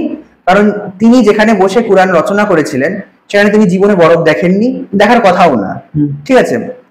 এইবার ব্যাপারটা হচ্ছে যে এরকম ভাবে তিনি নিজের মেয়েকে বিবাহ করেছিলেন, নিজের মাকে বিবাহ করেছিলেন, এরকম ভাবে বিভিন্ন অনৈতিক কাজ তিনি করেন, ঠিক আছে। এবং আমরা দেখি বিভিন্ন মুসলিম শাসকরা যারা বাংলায় এসেছেন তারাও কিন্তু হিন্দুদের উপরে মারাত্মক অত্যাচার করে, বিশেষ করে হিন্দু নারীদের উপরে, ঠিক আছে। এবং মুসলিমদের ঢুকতে দেওয়া এই জন্য উচিত নয় কারণ গরু খাওয়া কিন্তু অপরাধ, ঠিক আছে। আমরা সাধারণ দৃষ্টিতেও যদি দেখি, আগেকার দিনে যারা তথাকথিত ভিখারি ছিল তাদেরও একটা করে গরু এবং একটুখানি জমি থাকতো, সেই জমিতে তারা নিজেদের মতো করে ধান চাষ করতো। এই জন্যই আমাদের ভারতের মেইন ফুড ক্রপ হচ্ছে ধান। এইবার যার কাছে একটা গরু আছে তাকে কিন্তু খাওয়ার জন্য খুব একটা অন্যের প্রতি ডিপেন্ডেন্ট হতে হবে না, দুধ পাবে, দই পাবে, যদিও দই ঘিটা বানিয়ে নিতে হবে কিন্তু দুধ থেকেই হচ্ছে, গোবর পাবে, গোবর স্যানিটাইজার, ঘর নিমতে কাজে লাগে। এবং যে কোনো পুজোর আগে পঞ্চগব্য ভক্ষণ করার উল্লেখ আছে, নিয়ম আছে শাস্ত্রে, মৎস্য পুরাণেও আছে। গোবর, গোমূত্র, দুগ্ধ, দধি এবং ঘি, এই পাঁচটি গ্রহণ করে মানুষ ব্রত শুরু করবে, ব্রত ধারণ করা শুরু করবে। তো এই পাঁচটি পেয়ে যাচ্ছে। এবং তখনকার দিনে তো আর ঘোড়াকে ইনজেকশন দিয়ে তার সেরাম বার করে তৈরি করা হতো না অ্যান্টিবডিজ, তো যে কোনো লিকুইড ফর্মের মধ্যে অ্যান্টিবডিজ রয়েছে, গরুর মূত্রের মধ্যে অ্যান্টিবডি রয়েছে, সেটি পান করে মানুষ ভেতর থেকে বাইরে থেকে শুদ্ধ হতো। স্নানীয় হিসেবেও কিন্তু গোমূত্র ব্যবহার হতো, শুধু মানুষ না, দেবতাকেও কিন্তু গোমূত্র দিয়ে, গোবর দিয়ে স্নান করানো হয়, ঠিক আছে। তো যেহেতু গরু খাওয়া বেদে কিন্তু, বেদ এবং মানে শ্রুতি এবং স্মৃতি দুই শাস্ত্রেই কিন্তু গরু খাওয়া নিষিদ্ধ। এমনকি গরুর উপরে সামান্য প্রহার করাও কিন্তু পাপের, ঠিক আছে। কারণ গরু আমাদের মাতা, ঠিক আছে। আমরা মায়ের দুধ ছাড়ার পরেই যা দুধ খাচ্ছি সেটি হচ্ছে গরু, গরু হোক, ছাগল হোক, মোষ হোক, সেই জন্য ওখানে মুসলিমদের ঢুকতে দেওয়া হয় না। এইবার পান্ডাদের কথা যেটা আমি বলি, দেখো মন্দির চালাতে গেলে তো পান্ডাদের টাকা নিতেই হবে। এই যে এখন আমি কালীঘাটের কথাই বলি, কালীঘাট থেকে যখন আমি ভোগ সংগ্রহ করি, আমিষ ভোগ হোক নিরামিষ ভোগ, একটা টাকা পে করতে হয়, ঠিক আছে। এইবার দেখো ভোগটি যখন তৈরি হচ্ছে তখন তারা নিজস্ব ইনভেস্টমেন্টে ভোগটা তৈরি করছে, তুমি যখন নিচ্ছ তখন তুমি সেখানে টাকাটা দিচ্ছ। কারণ দেখো আমি যদি, তুমি ধরো একজন চাল বিক্রেতা, ঠিক আছে, তোমার কাছে যদি আমি গিয়ে বলি যে আমাকে একটু চাল দিন, আমার বাড়িতে পুজো আছে, বাবার মন্দিরে পুজো আছে, তুমি কি আমাকে ফ্রিতে চাল দেবে? দেবে না, আমাকে সেই কিনেই নিতে হবে। তো সেখানে তো আমাকে ইনভেস্ট করতেই হচ্ছে। তাহলে যেটা যখন সেটা আমি বিতরণ করছি, প্রসাদ হিসেবে বিতরণ করা আলাদা ব্যাপার, আর খাবার হিসেবে বিতরণ করা আলাদা ব্যাপার। ওখানে যেটা পয়সা নিয়ে বিতরণ করা হচ্ছে এটা খাবারের পর্যায়ে, ঠিক আছে, যথারীতি দুজনের ভরপেট ভোজন হয়ে যায় সেই খাবারে, ঠিক আছে। তো সেখানে টাকাটা লাগে, এবং টাকাটা নেওয়া হচ্ছে যথেষ্ট ন্যায্য। সেটা আপনি যদি কখনো কালীঘাটের ভোগ গ্রহণ করে দেখেন আপনি বুঝতে পারবেন, ওখানে কিন্তু কিপটিমির কোনো জায়গা নেই, ঠিক আছে। যথারীতি বাসন্তী পোলাও, গোবিন্দভোগ চাল দিয়ে, কেশর দিয়ে, কাজু কিশমিশ তৈরি করা হচ্ছে, মাংস তৈরি করা হচ্ছে। এবার আমরা দেখি বলির মাংস, বলিতে কিন্তু পাঠা ব্যবহার করা হয়, পাঠার দাম খাসির থেকে কিন্তু বেশি, এবং পাঠা অনেকটা বেশি পুষ্টিকর, কারণ পাঠার মধ্যে অতটা চর্বি থাকে না, ঠিক আছে, খাসির মধ্যে কিন্তু চর্বি থাকে। তো যে পাঠার মাংসটা মানে দেওয়া হচ্ছে, পাঠাটারও একটা দাম আছে, আনাজের দাম, মশলার দাম, তো সেখানে টাকা নেওয়াটাই স্বাভাবিক। এখানে আমি কিছু দোষের দেখি না। এমনকি পুরীর জগন্নাথ মন্দিরেও আপনি যখন দর্শন করতে যাবেন, হয়তো গেছেন, ওখানে কিন্তু ডালা নিয়ে ঢোকার কোনো সিস্টেম নেই। ওখানে একটা মানে অফিস আছে যেখানে দান করতে, ওখানে টাকা দিয়ে দান করে আসতে হয়, যেটা আপনি দেবেন, ক্যাশ হিসেবে দেবেন বা অনলাইন পেমেন্ট করবেন, করে ওখান থেকে বেরিয়ে আসতে হবে। বেরিয়ে এসে আপনি যেখানে ভোগ গ্রহণ করতে হয় মানে ওইসব ভোগ গ্রহণ করতে পারবেন। তো এটাই হচ্ছে কথা, পান্ডারা না থাকলে না কোনো মন্দির চলবে না। এবং যে সমস্ত মন্দির এখনো সুচারুরূপে চালিত হচ্ছে তার পিছনে পান্ডাদেরই হাত রয়েছে, তারাপীঠ হোক, কালীঘাট হোক, পুরী হোক। আচ্ছা, হিন্দু ধর্মে একটা খুবই ইম্প্যাক্টফুল মন্ত্র আছে ওমের। ওম কথাটার অর্থ কি? আচ্ছা, ওম মানে হচ্ছে প্রণব, ঠিক আছে। এইবার ওম হচ্ছে আধ্যাত্মিক চেতনা, ওকে। নাদ ব্রহ্ম যেটা, সেটা পুরোপুরি ওম, ঠিক আছে। অনন্ত কোটি ব্রহ্মাণ্ড ওমকারের স্পন্দনের উপরে টিকে আছে, প্রতিধ্বনির উপরে টিকে আছে, ঠিক আছে। ওমকার উচ্চারণ আমাদের ঈশ্বরের সাথে সংযুক্ত করে, ঈশ্বরের সাথে আমাদের সম্পর্ক স্থাপন করে। ওমকারের অপর নাম প্রণব, ঠিক আছে। এবং যে কোনো মন্ত্রের আগে ওমকার বসানো হয়, তান্ত্রিক মন্ত্রের ক্ষেত্রেও ওমকার বসানো হয়। প্রথমবার উচ্চারণের সময় বেশিরভাগ ক্ষেত্রেই ওম বসানো হয়। যদি নবাক্ষরী মন্ত্র দেখি, নবাক্ষরী মন্ত্রের আগেও প্রণব বসানো হয় প্রথমবার উচ্চারণের জন্য, তারপরে যেরকম যত খুশি জপ করবে। তো এরকম ভাবে ওমকার আমাদের ঈশ্বরের সাথে সংযুক্ত করে, ঈশ্বরের সাথে আমাদের সম্পর্ক স্থাপন করে, ঠিক আছে। এবং ওই যে নাদ ব্রহ্ম যেটা আমরা বলি, যে সমস্ত ব্রহ্মাণ্ড একটি নাদ ব্রহ্মের উপরে টিকে আছে, প্রতিধ্বনি স্পন্দনের উপরে টিকে আছে, সেটি হচ্ছে ওমকার। আচ্ছা, বাংলার খুবই একটা পুরাণের গল্প আছে, সেটা হলো যে বেহুলা লক্ষিন্দর। তা লক্ষিন্দর মারা যাওয়ার পর বেহুলা লক্ষিন্দরকে নিয়ে স্বর্গে যায়, ঠিক আছে। তা তার জীবন ফিরিয়ে আনার জন্য, তা সত্যি কি স্বর্গে যাওয়ার রাস্তা আছে? আচ্ছা, তো এখানে আমি বলে রাখি, আমরা সতী নারী বলতে যেটা বুঝি, সেটির সবচেয়ে বড় উদাহরণ হচ্ছে আমাদের বেহুলা, মানে সবচেয়ে বড় উদাহরণদের মধ্যে অন্যতম বেহুলা। সাবিত্রীকে আমরা সবাই চিনি, সাবিত্রী একটি শাস্ত্রীয় ক্যারেক্টার, সাবিত্রী সত্যবানের গল্প আমরা জানি, দময়ন্তীর গল্প আমরা জানি। এইবার প্রত্যেকটি অঞ্চলের না একটা নিজস্ব সতী মহিলার, মানে সতী নারীর এপিটোম থাকে, ঠিক আছে। তো বেহুলা হচ্ছে বঙ্গের, সাউথের একজন আছে কান্নাগি, সেটা নিয়ে আমি আলোচনা করছি না। তো বেহুলার ক্ষেত্রে যেটা হয়, কান্নাগিকেও দেবী জ্ঞানে পুজো করা হয়, কান্নাগি দেবীত্ব লাভ করে, বেহুলাও কিন্তু দেবীত্ব লাভ করে, বেহুলার মন্দির আছে কিন্তু অনেক। যাই হোক, এবার সতী নারীর কিন্তু অনেক ক্ষমতা, ঠিক আছে। এই যে আমি অফ ক্যামেরা আলোচনা করছিলাম যে নারীর কিছু কিছু নিয়ম পালন করতে হবে তার সতীত্ব বজায় রাখতে, এবং তার ভেতরে যেই লক্ষ্মীর অংশটি রয়েছে যেটাকে প্রিজার্ভ করার জন্য। তো বেহুলা কিন্তু সেরকম সতী নারী ছিলেন, এবং তিনি প্রত্যেকটি নিয়ম পালন করতেন, ঠিক আছে। এবং বেহুলা যখন মাসিক হতো, যখন তিনি ঋতুমতী হতেন, তিনি কিন্তু পুজো আর্চা করতেন না। এখনকার মহিলাদের মধ্যে ধারণা হচ্ছে যে ঋতুমতী অবস্থাতেও পুজো করা যায়। রিসেন্টলি একজনকে দেখলাম, তিনি বলছেন আমি একজন নারী, আমি ঋতুমতী, আমি শালগ্রাম শিলা স্পর্শ করেছি। এটা কিন্তু খুবই পাপের, শালগ্রাম শিলা স্পর্শ করা ঋতুকালে খুবই পাপের। এবং এই যে বেহুলা যে স্বর্গে গেল, এটা থেকে আমরা জানতে পারি বা দেখতে পারি, যেটা উঠে আসে, বেহুলা কতটা সতী ছিল, ঠিক আছে। সৎ মহিলা, সতী নারী, তিনি নিজের স্বামীর প্রাণ ফেরাতে স্বর্গে গেলেন, দেবতাদের সাথে নৃত্য প্রদর্শন করলেন। এবার এখানে কিছু লোকে বলেন যে নৃত্য করা মানে তো অসতী হয়ে যাওয়া। এই যে বাইজির কনসেপ্ট আমাদের বাংলায় ছিল, বাইজি মানেই কিন্তু প্রস্টিটিউট ছিল না, কিছু কিছু প্রস্টিটিউট ছিল। এবার মনে করা হতো যে যে সমস্ত মহিলারা এই সমস্ত মানে গান বাজনা করে, তাদের সহজে বিয়েটা হয় না, যেহেতু তাদের সমাজে সব জায়গায় মুখ দেখাতে হয়, মানে যেতে হয়, প্রোগ্রাম অ্যাটেন্ড করতে হয়, রাজাদের দরবারে ডাক পড়ে। তো এই ব্যাপারটা হচ্ছে শুধু যে নর্তকই হতো তা তো না, নর্তকও হতো। স্বর্গেও নর্তক ছিল, লক্ষিন্দর আগের জন্ম অনিরুদ্ধ ছিল স্বর্গের নর্তক। তো নর্তকী দুই ছিল, ঠিক আছে। এবার ব্যাপারটা হচ্ছে যে বেহুলা যে স্বর্গে নাচলো, দেখো একটি মহিলা যখন নাচবে তার মানে কি সেটা অশাস্ত্রীয় বা নিজেকে অসতী প্রমাণ করা? এই যে শাস্ত্রীয় নৃত্যগুলি ওডিসি, ভারতনাট্যম, তার মানে কি সে অসতী হয়ে গেল? সেটা শিল্পকলা। তো এখানে লোকজন মনে করে যে বেহুলার নাচ দেখে তারা যেহেতু বেহুলার নাচ দেখেছেন বেহুলা অসতী হল, সেরকম কোনো ব্যাপার না। অসতী যদি বেহুলা হয়েই যেত তাহলে লক্ষিন্দর কিন্তু প্রাণ ফিরে পেত না, ঠিক আছে। তো একজন আদর্শ নারীর তার পতির প্রতি কি কি কর্তব্য, তার শ্বশুর গৃহের প্রতি কি কর্তব্য, বেহুলা কিন্তু শুধু নিজের স্বামীর প্রাণ ফেরায়নি, যে 6 ভাসুরের প্রাণ ফিরিয়ে এনেছিলেন। তো একজন আদর্শ নারীর তার শ্বশুর বাড়ির প্রতি কি কি কর্তব্য রয়েছে সেটি ফুটে ওঠে বেহুলা চরিত্রের মাধ্যমে। তো সেই জন্য তিনি স্বর্গে প্রবেশ করতে পারেন, এবং স্বর্গে প্রবেশ করতে পারেন কারণ আরেকটা কারণ আছে, তিনি স্বর্গের সদস্যা ছিলেন, উষা ছিলেন তিনি আগের জন্মে। তো দেবতারা চাইতেন যে বেহুলা মনসা দেবীর পূজার প্রচলন করতে মর্তলোকে জন্মগ্রহণ করেন, উষা বেহুলা হয়ে যায়।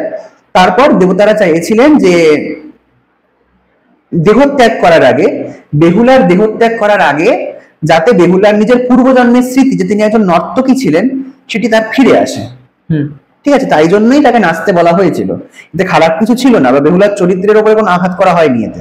তারপরে বেহুলা দেবতাদের বরে নিজের স্বামী এবং ভাসুরদের প্রাণ ফিরে পায়, এবং তারা ফিরে আসে, এবং ফিরে এসে আবার সংসার করতে লাগে, এবং বেহুলা আর লক্ষিন্দর প্রাণত্যাগ করে আবার স্বর্গে চলে যায়। ওকে, আচ্ছা, স্বর্গ আর নরক কি, আর মৃত্যুর পর যে প্রতিটা মানুষের জন্য, আত্মার জন্য দুটো রাস্তা খুলে যায় স্বর্গ আর নরকের, এর কারণটাও কি? আচ্ছা, প্রথমে আমি একটু ফিলোসফি দিক থেকে বলি। আমাদের ভেতরের নরকটা যখন শেষ হয়ে যায় তখন আমাদের স্বর্গ পাওয়ার ইচ্ছাটাও শেষ হয়ে যায়। অর্থাৎ আমাদের অন্তরের কালিমা যখন মুছে যায় তখন আমাদের কাছে স্বর্গ এবং নরকের ভেদটাও মুছে যায়, দুটো আমাদের কাছে এক হয়ে যায়। ওই যে বললাম অদ্বৈতবাদ, দুটি এক হয়ে যায়। যখন আমি নিশ্চিত ভেতর থেকে যাওয়ার মধ্যে কোনো কালিমা নেই, আমি সৎ, তখন আমার মনে এই ভয়টাই উৎপন্ন হবে না যে আমি কি নরকে যাব, আমি স্বর্গ পাবো তো, এই ধারণাগুলো কিন্তু তখন আমাদের মনে উৎপন্ন হবে না।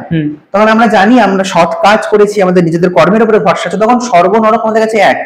যেখানেই যাই আমরা সৎ কার্য করেছি, আমার ভেতরের নরকটা শেষ হয়ে গেছে, তখন স্বর্গ পাওয়ার অভিলাষাও আমার শেষ হয়ে গেছে। এটা গেল ভেতরের ব্যাপার।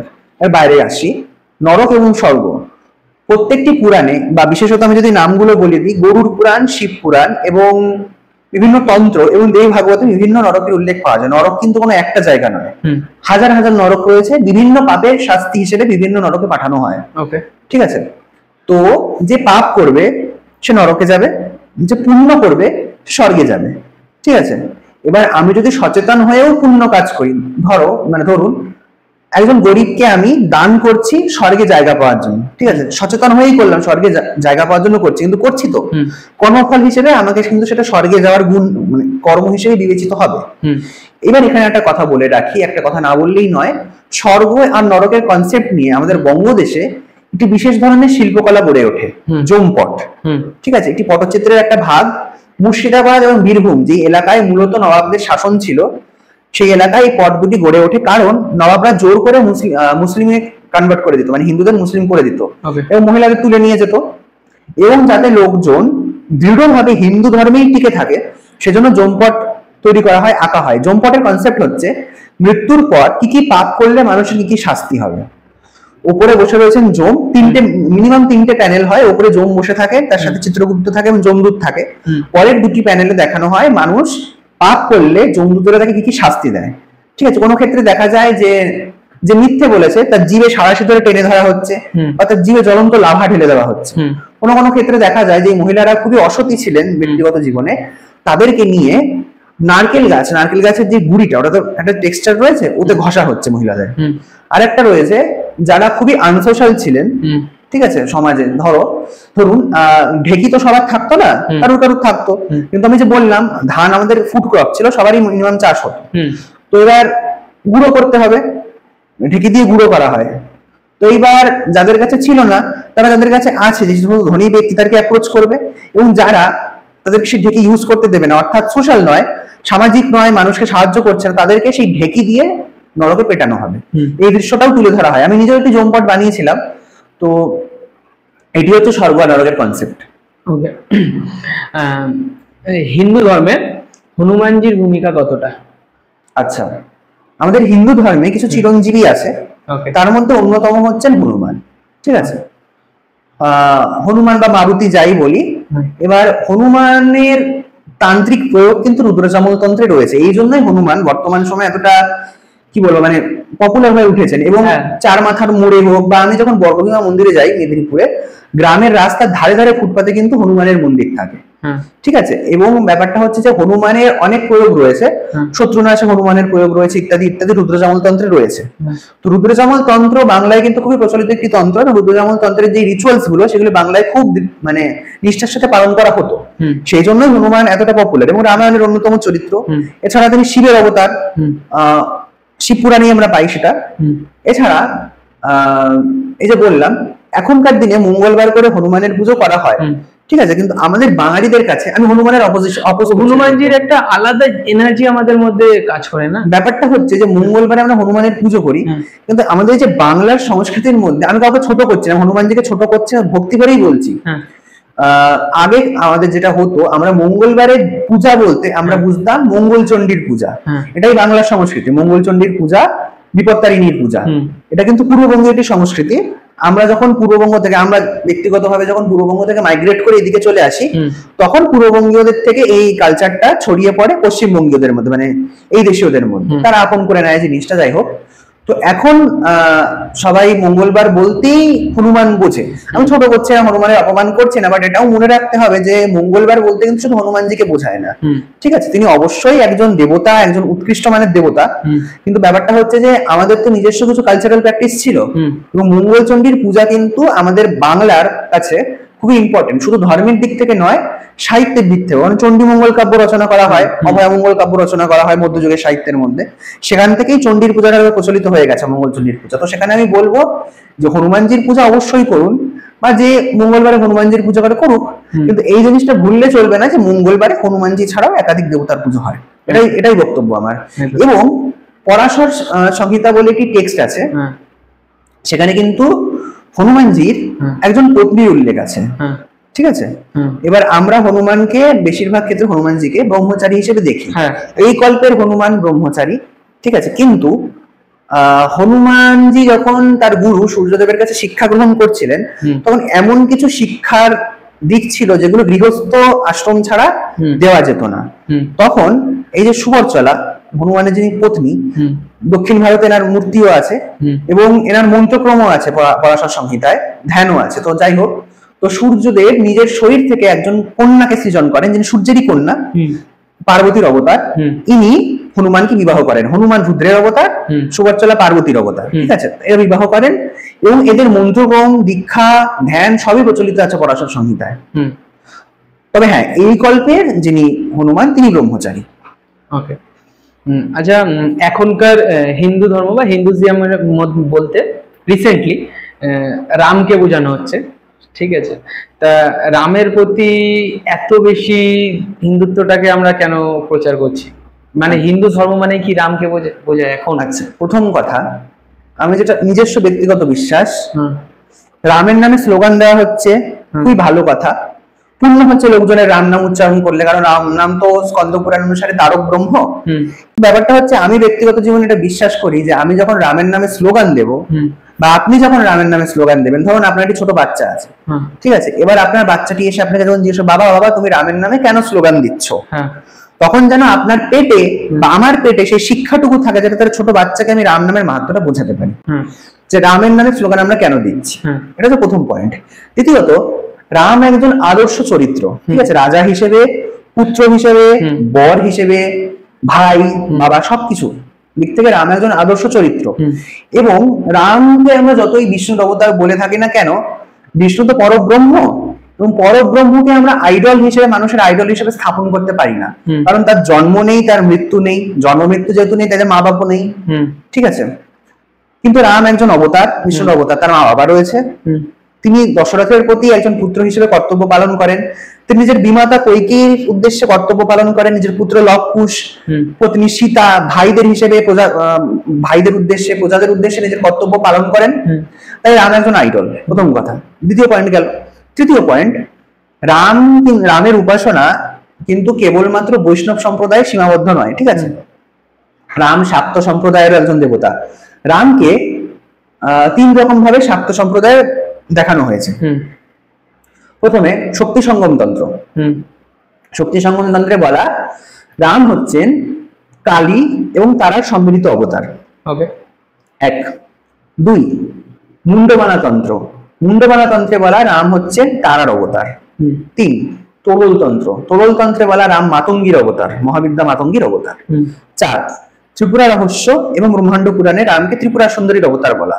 অর্থাৎ রাম একাধারে একজন শাক্ত চরিত্র এবং শক্তির অবতার, দেবীর অবতার, দেবীর পুরুষ অবতার, ঠিক আছে? এবং আমরা দেখতে পাই রাম বিভিন্ন সময় দেবীর বিভিন্ন পূজা করে, এবং দেবী রামের কুলদেবী ছিলেন, কালী ছিলেন রামের কুলদেবী, এবং রাম দেবীর উপাসনা করেন রাবণ বধের আগে। তো এই গেল শাক্ত সম্প্রদায়। সৌর সম্প্রদায় অনুসারে রাম হলেন খগের অবতার, এবং শক্তি সঙ্গম তন্ত্র মানে সৌর সম্প্রদায় অনুসারে রাম খগের অবতার, এবং শক্তি সঙ্গম তন্ত্র অনুসারে রাম আবার কল্যাণ সুন্দরের অবতার, মানে শিবের অবতার। পার্বতীর পতি হন শিব যেই রূপে, সেই রূপেরই অবতার হচ্ছেন রাম, ঠিক আছে? এবং চতুর্থ ভাবে উচ্ছিষ্ট তন্ত্র অনুসারে রাম হলেন উচ্ছিষ্ট গণপতির অবতার। তো আমরা কি দেখলাম, প্রত্যেকটি সম্প্রদায় রামকে নিজস্ব আরাধ্য দেবতার অবতার হিসেবে দেখিয়েছে শাস্ত্রীয় ভাবে। সেই জন্য রাম একজন আইকন হিসেবে, একজন আইডল হিসেবে একদম পারফেক্ট। এবং ব্যাপারটা হচ্ছে বাংলায় দেবী তো সেরকম ভাবে কোনো অবতার নেননি যোদ্ধা হিসেবে বা রাজা হিসেবে, তবে আমরা একজন আছেন যাকে দেবীর দিক থেকে মানুষের আইকন হিসেবে প্রমোট করতে পারি, তিনি হলেন মীনাক্ষী। মীনাক্ষীর পুজো যদিও সাউথ ইন্ডিয়ায় বেশি হয়। মীনাক্ষী এমন একজন, মানে দেবী হওয়ার আগেও তিনি এমন একজন কন্যা ছিলেন যিনি নিজের পিতা মল্লধ্বজ পান্ডিয়ানের রাজ্য বিস্তার করতে, মানে ধরাধামের রাজাদের সাথে তো বটেই, ইন্দ্রের সাথে লড়ে ইন্দ্রকে পরাজিত করে স্বর্গ অব্দি নিজের পিতার রাজ্য বিস্তার করেন। অর্থাৎ ভেবে দেখুন, মাদুরাইয়ের রাজ্য স্বর্গ অব্দি বিস্তার পায়, পৃথিবী থেকে স্বর্গ অব্দি রাজ্য হয়। তো এটাই বলার আর কি, যে রাম একজন আইকন, একজন কি বলবো আইডল হিসেবে পারফেক্ট মানুষের। রাম একজন আইডল বা আইকন, কিন্তু রামকে আমরা ঠাকুর হিসেবে মানি কেন? ওই যে বললাম রাম অবতার, বিভিন্ন শাস্ত্র অনুসারে রাম বিভিন্ন দেবতাদের অবতার, এবং সব থেকে প্রচলিত যেটা রাম বিষ্ণুর অবতার। এবং আরেকটা কাহিনী আছে এর পিছনে, আমি এখানে সেটা বলবো। ব্রহ্মাণ্ড পুরাণ অনুসারে দশরথ আর কৌশল্যা, বাকি যে সমস্ত রানীরা ছিলেন, সৌমিত্রা, কৈকেয়ী, তারা তো সুমিত্রার কৈকেয়ী, তারা তো নিঃসন্তান ছিলেন, এবং তাদের সন্তান হচ্ছিল না। দশরথ নিজের কুলগুরুর আদেশে কাঞ্চিপুরমে যান নিজের পত্নী কৌশল্যার সাথে, একমাত্র কৌশল্যাকে নিয়ে যায়। গিয়ে সেখানে দেবী ত্রিপুরা সুন্দরী তপস্যা করেন, এবং তার তপস্যায় তুষ্ট হয়ে দেবী তাকে বর দেন, তোমার 4 পুত্র রূপে নারায়ণ অবতার নেবে, এবং তার মধ্যে যে জ্যেষ্ঠতম পুত্র হবে রাম, সে আমি হতে অভেদ হবে, এবং রাবণকে বধ করতে সে দেহ ধারণ করছে। তো এরকম বিভিন্ন জায়গায় বিভিন্ন অবতার হিসেবে রামকে দেখানো হয়, বিষ্ণুর অবতার ছাড়াও। তো সেই জন্য রাম একজন আদর্শ দেবতাও। আচ্ছা, প্রতিটা যুগের একটা শেষ আছে। এখন যেরকম কলিযুগ চলছে, এর আগেও কোনো একটা যুগ ছিল, তারপরেও কোনো কলিযুগের পরেও কোনো যুগ আসবে। তা এর আগে কোন যুগটা ছিল, আর পরে কোন যুগটা আসতে চলেছে? হ্যাঁ, কোন যুগটা আসতে চলেছে, আর কলিযুগের শেষ কবে হতে চলেছে? আচ্ছা, কলিযুগের ডিউরেশনটা আমি ঠিক ভুলে গেছি এই মুহূর্তে। কলকি অবতারটা কবে হবে সেটা আমি ভুলে গেছি, মানে ক বছর পরে হবে। বাট কলিযুগের পরে মহাকল্প শেষ হয়ে গেলে সব ধ্বংস হয়ে যাবে, আবার নতুন করে সৃষ্টি হবে, আবার সত্যযুগ শুরু হবে, ঠিক আছে? এইবার আমি এখানে বলে রাখি, কলিযুগের কথাই যখন আমরা আসলাম, কলিযুগে যে শুধু কলকি অবতার হবে সেটা কিন্তু নয়, একাধিক অবতার হবে। গণেশ অবতার নেবেন কলিযুগে ধূমকেতু রূপে, এটি ভূতকাল পুরাণ এবং গণেশ পুরাণে বলা। শিব অলরেডি অবতার নিয়ে নিয়েছেন শঙ্করাচার্য হয়ে, এবং বলা হয় বামদেব, যিনি বামা খেপা, তিনিও শিবের অবতার। বিষ্ণু অবতার নিয়ে নিয়েছেন একটা, যিনি বৌদ্ধ অবতার, তিনি নিয়ে নিয়েছেন। কলকি অবতার হওয়া বাকি। এবং এই যে তোরল তন্ত্র অনুসারে ওখানে কলকিকে, মানে বিষ্ণুর কলকি রূপকে কিন্তু দুর্গার অবতার বলা হয়েছে, ঠিক আছে? তো কলকি অবতার হলে কলিযুগের শেষ হবে। কলি নামে যে অসুরটি এখন শাসন করছে আমাদের, তার রাজত্বের শেষ হবে। এবং আগে আমরা যে সুন্দর ধর্মাচরণ দেখতে পেতাম, সমাজ ব্যবস্থা দেখতে পেতাম, সেটা আবার সত্যযুগ থেকে ফিরে আসবে। ওকে, তাও সত্যযুগ আসতে এখনো তাও কতটা সময় লাগবে? সংখ্যাগুলো না ভুলে যায়, এটাই সমস্যা। সংখ্যা, সাল এগুলো বড্ড গুলিয়ে যায় আমার। তো সেটা আপাতত বেশ কিছুদিন রয়েছে। আপাতত হয়তো 5000 বছর পর কল্কি অবতারটা হবে, আমি ঠিক ভুলে গেছি এই মুহূর্তে। আচ্ছা, রাম নিয়ে আমাদের আলোচনা হচ্ছে, সেক্ষেত্রে কিছুদিন আগে রাম মন্দিরের প্রাণ প্রতিষ্ঠা হয়। তোমার মতে রাম মন্দিরের প্রাণ প্রতিষ্ঠাটা কতটা বিধিসম্মত ভাবে হয়েছে? কারণ শঙ্করাচার্যদেরও দেখেছি আমরা, তারা বয়কট করেছিল রাম মন্দির। তোমার মত কি? আসলে ব্যাপারটা হচ্ছে যে শঙ্করাচার্যদের তো আমরা দেখেছি, যে আমরা ছবিতেও দেখি, প্রচন্ড বৃদ্ধ, তো তাদের জন্য হুটহাট করে কোথাও চলে যাওয়াটা কি বলবো, মানে সম্ভব নয়। বয়স্ক তারা, এবং যিনি লাস্টেই শঙ্করাচার্য ছিলেন, যিনি মারা গেলেন 2 বছর আগে, ওনাকে আমরা দেখতাম উনি বিছানায় বসে বসে পূজা করতেন, বয়স হয়ে গেছিল। তো ওনারা তো প্রচন্ড বয়স্ক, অন্তর থেকে সাপোর্ট করলেও অনেক সময় এরকম হয় আমরা যেতে পারি না। তো ওনাদের ক্ষেত্রে হয়তো কেসটা তাই। আর শঙ্করাচার্যের নিন্দা করাটা মহাপাপ হয়ে যাবে, মানে যারা শঙ্করাচার্যের নিন্দা করছে তাদের আমি বলবো তারা মহাপাপী। ওকে। কারণ এখন শঙ্করাচার্য একটা পদ, আদি শঙ্করাচার্য একজন ছিলেন, তার নাম অনুসারে পদবি তৈরি হয় শঙ্করাচার্য, ঠিক আছে? তো বিভিন্ন লোককে শঙ্করাচার্যের পদ দেওয়া হচ্ছে। তো আমার একজন পরিচিত ব্যক্তি আছে, যিনি ওই যে মৃত শঙ্করাচার্যের শিষ্য ছিলেন, শিষ্য উনি।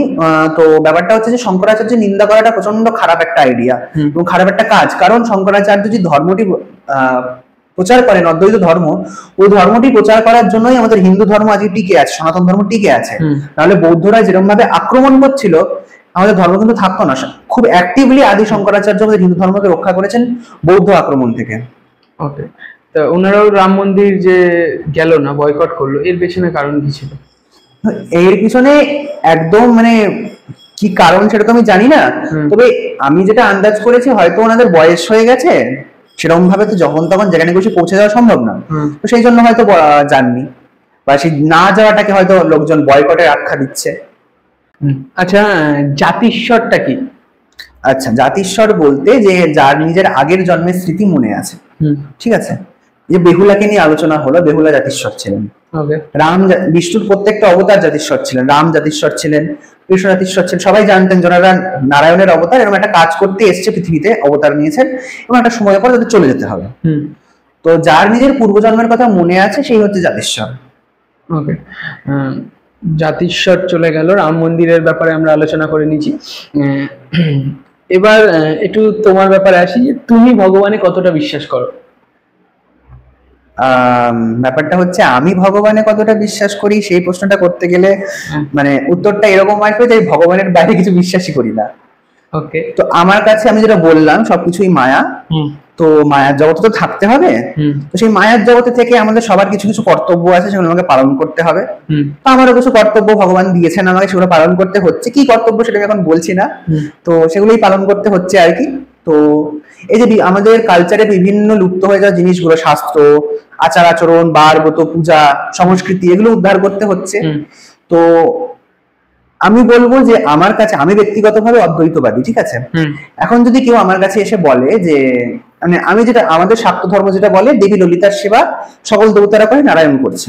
এখন যদি একজন বৈষ্ণব এসে আমাকে বলেন যে বিষ্ণুর সেবা ললিতা করছে, আমার জায়গায় অন্য কোনো শাক্ত হলে কিন্তু তার চরম রাগ ধরবে, জিনিসটা প্রচন্ড ভাবে খচে যাবে, কারণ সে দ্বৈতবাদী, আমি দ্বৈতবাদী নই। আমার কাছে দেবীর সেবা নারায়ণ করছে এটা যেমন সত্যি, উল্টোটাও আমার কাছে সত্যি যে দেবী নারায়ণের সেবা করছেন, ঠিক আছে? আমার কাছে দুটোই সত্যি, কারণ প্রথমটা মানলে দ্বিতীয়টাও মানতে হবে। কারণ আমি যদি এটা বিশ্বাস করি যে দেবী নিজে নারায়ণ স্বরূপ ধারণ করে নিজেই নিজের সেবা করছেন, তাহলে আমার সেটাও মানতে হবে যে নারায়ণ দেবীর রূপ ধারণ করে নিজে নিজের সেবা করছেন। এবং নারায়ণের দেবী রূপ ধারণ করার কিন্তু অনেক কাহিনী আমরা পাই, যেমন শিব পুরাণে আমরা পাই যে নারায়ণ শিবের কণ্ঠে যে হলাহল, সে হলাহলের মধ্যে প্রবেশ করে চামুন্ডা রূপ ধারণ করেন এবং অন্ধকের যে আর্মি, সেই আর্মির সাথে যুদ্ধ করেন। তো বিষ্ণু বারংবার দেবী রূপ ধারণ করেছেন, মোহিনী রূপ ধারণ করেছেন, দেবী ত্রিপুরা সুন্দরী তপস্যা করে। তো এরকম ভাবে, আর বিশেষ করে শাক্তদের জন্য তো বৈষ্ণব নিন্দা, যারা আদর্শ বৈষ্ণব, এবং বিষ্ণু নিন্দা করা খুবই পাপের। দেবী বলেই রেখেছেন যে আমার কাছে সব থেকে বড় পাপ হচ্ছে বিষ্ণু নিন্দা। যে শাক্ত বিষ্ণু নিন্দা করবে, আমি তার প্রার্থনায় কখনো সাড়া দেব না, তার তপস্যায় কোনোদিন আমি তুষ্ট হব না। একজন মহান শাক্ত দেখছি আজকাল সেটাই করছেন, তিনি রামানুজনের নিন্দা করছেন, চৈতন্য মহাপ্রভুকে নপুংসক বলছেন। জানি না কেন বলছেন, কিন্তু চৈতন্য মহাপ্রভু কিন্তু আমাদের ভারতের ভক্তি মুভমেন্টের খুব বড় একটা আইকন ছিলেন, ঠিক আছে। এবং চৈতন্য নিন্দা করা মানে আমাদের ভারতের যে কালচার, বিশেষ করে বাংলার যে কালচার, সেটাকে নিন্দা করা, বৈষ্ণব ধর্মের নিন্দা করা, বিষ্ণুর নিন্দা করা। কারণ চৈতন্যদেব কিন্তু একাধারে বিষ্ণুর অবতারও ছিলেন, ঠিক আছে। এবং চৈতন্যদেব ছিলেন বলে আমাদের হিন্দু ধর্ম অনেকটা টিকে থাকে মুসলিম আক্রমণ থেকে। তো যাই হোক, চৈতন্যদেবের ব্যাপারে আমি এখানে ঢুকছি না বেশি একটা। তো এটাই বলবো আর কি, যে আমি অদ্বৈতবাদী, তো আমার কাছে ব্রহ্মের 6টি রূপ এক সমান। ওকে, আচ্ছা, ভগবদ গীতা আমাদের হিন্দুইজমে কতটা বেশি ইম্প্যাক্ট ফেলেছিল তৈরি হওয়ার পর? কেন তৈরি হয়েছিল ভগবদ গীতা? আচ্ছা, প্রথম কথা, গীতা বলতে যে শুধু শ্রীমদ ভাগবত গীতা সেটা কিন্তু নয়। হ্যাঁ, প্রত্যেক সম্প্রদায়ের নিজস্ব গীতা আছে। দেবী গীতা হয়, শিব গীতা হয়, গণেশ গীতা হয়, এমনকি শ্রীবিদ্যা গীতাও হয়, ঠিক আছে। মানে শাক্ত সম্প্রদায়ের 2টি গীতা, আরেকটা হয়তো আছে আমি ভুলে গেছি এখন। যাই হোক, তো প্রত্যেকটি সম্প্রদায়ের নিজস্ব গীতা আছে, এবং গীতার উদ্দেশ্য হচ্ছে মানুষ কি করবে সেই পথ প্রদর্শন করা। মূলত আমরা বলতে পারি প্রত্যেকটি গীতার দর্শনই এক, ঠিক আছে। এবং গীতা ফলো করলে মানুষ নিজস্ব জীবনে আদর্শ পথটা বেছে নিতে পারবে, কখন কি করণীয়, কোন সময় কি করণীয়। এবং এমন অনেক সময় হয় কি, আমরা বিভিন্ন ব্যক্তিগত দ্বন্দ্বে ভুগতে থাকি। মানে সবসময় কিন্তু দ্বন্দ্বটা এরকম হয় না যে কোনটা ঠিক কোনটা ভুল। কোনো কোনো সময় দ্বন্দ্বটা এরকমও হয় দুটোই ঠিক, কিন্তু আমরা কোনটা করবো সেটা আমরা বুঝতে পারছি না, ঠিক আছে। ফর এক্সাম্পল, ধরুন আমার মার খুব শরীর খারাপ, ঠিক আছে। এবার আমার আগের দিন থেকে একটা হঠাৎ করে শরীর খারাপ হয়েছে মায়ের, কিন্তু আমার আগের দিন থেকে একটা ট্রিপ প্ল্যান করা যে ওই দিন আমি কালীঘাটে মাকে দর্শন করে মার ভোগ খাবো, ঠিক আছে। তো এই মুহূর্তে আমি দাঁড়িয়ে ওই দিনটাতে আমার কাছে দুটোই কিন্তু ঠিক, ঠিক আছে। তীর্থযাত্রা করে দেবীর দর্শন করারও ঠিক পথ, মার কাছে থেকে মার সেবা করারও ঠিক পথ, ঠিক আছে। তো এখানে কি দেখা যাচ্ছে, দুটোই ঠিক, এবং আমাকে একটা দ্বন্দ্বে পড়তে হয়েছে যে কোনটা ঠিক আমি সেটা চয়ন করতে পারছি না, ঠিক আছে। তো এই সমস্ত দ্বিধাদ্বন্দ্ব গুলো গীতা সলভ করে দেয়। এবং এখনকার দিনে তো গীতা পাঠ খুবই বাড়ছে, আমরা দেখতে পাচ্ছি বিভিন্ন প্যান্ডেলে সভা করে গীতা পাঠ করা হচ্ছে, যদি কিছু শাক্তরা সেটা নিন্দা করছে, জানি না কেন। আমি দেখলাম একজন শাক্ত বলছেন যে চণ্ডী পাঠ করো, গীতা পাঠ ছেড়ে চণ্ডী পাঠ করো জনসমক্ষে। তো এখানে আমি একটা জিনিস বলতে চাইবো যে চণ্ডী পাঠ করার অধিকার কিন্তু সবার থাকে না। কারণ ব্যাপারটা হচ্ছে যে যার নবাক্ষরী মন্ত্রের দীক্ষা নেই, এই জন্য আমাদের শাক্তদের যখন দীক্ষা দেওয়া হয় না, সবার আগে নবাক্ষরী মন্ত্রের দীক্ষাটা দেওয়া হয়। এবার নবাক্ষরী মন্ত্রের পুরো এক্সপেনশন হচ্ছে চণ্ডীটা, ঠিক আছে। আমি মন্ত্রটা উল্লেখ করলাম না, এক্স এক্স এক্স 3টে বীজ দেওয়া, আমি এক্স এক্স এক্স করে বোঝাচ্ছি। তো এবার ওই মন্ত্রটির দীক্ষা না থাকলে চণ্ডী পাঠ করা সম্ভব না, এবং সবার পক্ষে তো চণ্ডী পাঠ করা সম্ভব নয়। এবং চণ্ডী একটি তান্ত্রিক গ্রন্থ। আচ্ছা, এখানে একটা জিনিস বলে রাখি, যে ওই যে আমি বললাম বেদে ব্রাহ্মণদের অধিকার আছে, ওখানে আমার একটা জিনিস অ্যাড করা উচিত ছিল, আমি ভুলে গেছিলাম, এখন অ্যাড করে দিচ্ছি। ত্রিপুরা রহস্য অনুসারে বেদ আর তন্ত্র দুটোর দর্শন কিন্তু এক, ঠিক আছে। বেদের দর্শনই হচ্ছে তান্ত্রিক দর্শন, তান্ত্রিক দর্শনই হচ্ছে বৈদিক দর্শন, ঠিক আছে। বেদের মধ্যে তন্ত্র নিহিত, তন্ত্রের মধ্যে বেদ নিহিত। এটা আমরা অথর্ব বেদ দেখলেই জানতে পারি যে আমরা যাদের তথাকথিত তান্ত্রিক দেবদেবী মনে করি, ধূমাবতী, প্রত্যঙ্গিরা, আসরী দুর্গা, আমি নিজেও জিনিসটা জেনে খুবই অবাক হয়েছিলাম, কারণ আমি যেহেতু বৈশ্য, আমার তো বেদ পড়ার অধিকার নেই, আমি কোনো পড়েও দেখিনি। তো আমার একজন ব্রাহ্মণ বন্ধু আমাকে বললেন যে, তারপরে আমাকে সোর্সও দেখালেন যে আসরী দুর্গা, ধূমাবতী, প্রত্যঙ্গিরা, সরব, এদের সবার উল্লেখ অথর্ববেদে আছে। তো এবার এখান থেকে প্রশ্নটা ওঠে যে যেহেতু বেদ আর তন্ত্র দুটো দর্শন মূলত একই, এবার তন্ত্র হচ্ছে এই জন্য কারণ বৈদিক আচার কলিযুগে ফলো করার মতো আমাদের কাছে সংসাধন নেই, ঠিক আছে, সম্ভব না অতটা ভাবে জীবন মেনটেন করা, এবং আমাদের কাছে অতটা আয়ুও নেই। 100 বছর মানুষের আয়ু, 100 বছর কেউ বাঁচেই না, ঠিক আছে। খুব জোর হলে 80, আর তাতে 85, একদম ঠিক আছে। এখন তো আরো কমে যাচ্ছে, কলিযুগের শেষে 12 বছর হয়ে দাঁড়াবে। ওকে, যাই হোক, তো সেই জন্য তন্ত্র খুব তাড়াতাড়ি সিদ্ধি প্রদান করে, ঠিক আছে, এবং আমাদের উদ্দেশ্য সাধন করে তন্ত্র খুব তাড়াতাড়ি, ঠিক আছে। সে ধর্ম, অর্থ, কাম, মোক্ষ যে বর্গই আমরা চাই না কেন, তন্ত্র সেটি খুব তাড়াতাড়ি সাধন করে দেয়, ঠিক আছে।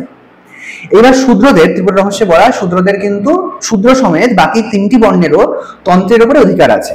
তো শূদ্ররা তন্ত্র মার্গ অবলম্বন করে পুজো করতে পারে, জপ করতে পারে। তো এটাই বলার যে প্রত্যেকটি বর্ণের না একটা নিজস্ব লিমিটেশন আছে, একটা গ্রাউন্ড আছে, একটা সার্কেল আছে, তার বাইরে না বেরোনোই ভালো। এই সার্কেল অনুসারেই তো প্রত্যেককে তার বর্ণ নির্ধারণ করে দেওয়া হয়েছে, এবং ললিতা সহস্রনামে বলা দেবী নিজে সকলকে সবার বর্ণ নির্ধারণ করে দেয়। এবার এখানে আমি একটা কথা বলি, আমার পদবী বিশ্বাস। এবার এখনকার দিনে যেভাবে জাত বিচার করা হয় SC ST অনুসারে, সেরকম ভাবে কিন্তু জাত বিচার শাস্ত্রে হতো না, ঠিক আছে? কারণ SC ST মানেই যে সে শাস্ত্রীয় ভাবে শূদ্র হবে এরকম কিন্তু কোনো কথা নেই। বিশ্বাস পদবীর ক্ষেত্রেই আমি বলি, বিশ্বাস বলতে এখন সবার মনে কি আসে? SC, শূদ্র। আমার একটি গুরু ভাইয়ের সাথে আমার যখন কথা হচ্ছিল, সে জানে আমার পদবী বিশ্বাস, সে আমাকে জিজ্ঞেস করলো তুমি লোক কায়স্থ হো ক্যা? মানে সে বিশ্বাস মানে কায়স্থ বুঝেছিল। এবার আমিও নিজে ঘেটে দেখলাম পদবীর ইতিহাসে, বিশ্বাস মানে কায়স্থ হয়, ব্রাহ্মণ হয়, বৈশ্য হয়, শূদ্র হয়, 4টি বর্ণেই বিশ্বাস হয়। বিশ্বাস কেন হয় 4টে বর্ণে? বিশ্বাস কিন্তু কোনো নামের সাথে অ্যাটাচড কিছু নয়, বিশ্বাস একটা পদবী। জমিদার বা রাজারা পদবী হিসেবে বিশ্বাস দিত তাদের নিকটস্থ কাছের যে সমস্ত চাঙ্গুমাঙ্গুরা ছিল তাদেরকে দিত। ঠিক তেমন ভাবে মন্ডল, মন্ডল কথাটা এসছে মোড়ল কথা থেকে, ঠিক আছে? রাঢ়বঙ্গে রটা 9 ড হয়ে যায়, ঠিক আছে? তো আমি কালীঘাটে মন্ডল পদবীধারী ব্রাহ্মণও কিন্তু দেখেছি। মন্ডল বলতে লোকে SC বোঝে, যিনি এককালে গ্রামের মোড়ল। মন্ডল পদবীতে মুসলমানরাও আছে, হ্যাঁ ওটা কনভার্ট, বিশ্বাস ও গায়েন ও চৌধুরী এরা কনভার্ট। যাই হোক, তো তারপরে ব্যাপারটা হচ্ছে যে এক সময় গায়ের মোড়ল ছিল, সাপোজ স্বপন নামটা আমি নিই, স্বপন মোড়ল, গ্রামের সবাই তাকে স্বপন মোড়ল বলে সম্বোধন করতো। এবার মোড়লটা লোকের মুখে মুখে রাঢ়বঙ্গের দিকে রটা 9 ড হয়ে যায়, ঠিক আছে? তো মোড়ল হয়ে গেল মন্ডল, এবং সাপোজ আমার বাবা মোড়ল ছিল, মন্ডল অমুক মন্ডল, আমিও সেই পদবীটা ব্যবহার করতে লাগলাম নিজের বংশ মর্যাদা দেখানোর জন্য, সেই থেকে মন্ডল লাস্ট নেম হিসেবে অ্যাটাচড হয়ে গেল। তো এরকম ভাবে মন্ডল পদবী, বিশ্বাস পদবী এসেছে। আচ্ছা, অনেকে বলে কৈলাসে নাকি এখনো শিব ঠাকুরের বাস আছে, তোমার মতে কি বলে? এখনো কি কৈলাসে পর্বতে শিব ঠাকুর আছে? আচ্ছা, কৈলাসে শিব আছেন কিনা সেই বিষয়ে আমরা একটু পরে যাচ্ছি। তার আগে বলে রাখি যে বিভিন্ন তন্ত্র অনুসারে কলিযুগে শিব যেখানে সাক্ষাৎ বাস করছেন সেটি হচ্ছে চন্দ্রনাথ পর্বত। ওকে, এটা কোথায়? চট্টগ্রামে, ওকে, বর্তমান বাংলাদেশে। সেখানেই শিব অবস্থিত, শিব সেখানেই বাস করছেন, এবং ওই জায়গাটি খুব ইম্পর্টেন্ট আমাদের হিন্দুদের জন্য, কারণ ওটি একটি সতীপীঠ। ওখানে দেবী দক্ষিণ বাহু পড়েছিল, ওখানে দেবীর নাম ভবানী, ভৈরবের নাম চন্দ্রনাথ বা চন্দ্রশেখর, যে রূপে শিব ওখানে বাস করছেন। এছাড়া ওখানে উল্টোকালী মন্দির আছে, অন্নপূর্ণা মন্দির আছে, রাম গেছিলেন ওখানে ভ্রমণ করতে করতে, তো ওখানেই শিব বাস করছেন। এছাড়া বিশ্বনাথ, কেদারনাথ তো আছেই, অমরনাথ রয়েছে। তো বর্তমান সময়ে সবচেয়ে বড় শৈবতীর্থ হচ্ছে চন্দ্রনাথ পর্বত, চট্টগ্রামে। ওকে, তার মানে কৈলাস পর্বতে শিবের কোনো না, কৈলাস পর্বত তো শিবের মানে কি বলবো, মানে চিরকালীন বাসস্থান, কিন্তু একটা সময় দেবতা একটা স্থানে নিবাস করেন, তো সেখানে তিনি নিবাস করছেন। ওকে, আচ্ছা, এবার একটু পার্সোনালি তোমাকে একটা কোয়েশ্চেন জিজ্ঞেস করার ছিল আমার। সেটা হলো যে প্রতিটা জিনিসের ভালো থাকলে খারাপ দিকও আছে। তোমার সাথে কি লাইফে এমন কোনো প্যারানর্মাল অ্যাক্টিভিটি বলো বা এমন অবিশ্বাস্যকর কোনো কাহিনী ঘটেছে যেটা তোমার মনে হয় যে এটা ঠিক হয়নি বা এটা হওয়া উচিত হয়নি, এরকম কিছু একটা? আচ্ছা, তো আমার সাথে একটা ঘটনা ঘটেছিল, যদিও আমি ঘটনাটি এখন অব্দি কাউকে উল্লেখ করিনি, কারণ কেউ হয়তো বিশ্বাস করতো না। আমি আমার দুজন বিশ্বস্ত গুরু ভাইকে এটা উল্লেখ করেছিলাম, তেনারা বললেন যে আমার উপরে ঈশ্বরের আশীর্বাদ আছে। তো ব্যাপারটা হচ্ছে যে আমি একদিন সন্ধ্যেবেলার দিকে, তখন 8টা সাড়ে 8টা বাজে, ফিরছিলাম, ঠিক আছে, রাস্তা দিয়ে। হঠাৎ করে একটি কদম গাছের নিচে, মানে গাছতলায়, আমি দেখতে পারি একজন মহিলা, ঠিক আছে? মহিলাটির গায়ের রং পুরোপুরি নীল, এবং তার এরকম বড় বড় দাঁত রয়েছে, ঠিক আছে?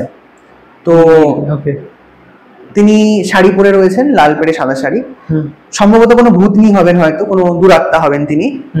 তো তিনি আমাকে আক্রমণ করেন ইন দ্য সেন্স, তিনি আমাকে পুরো অবশ করে দেন, ঠিক আছে? নড়তে পারছি না।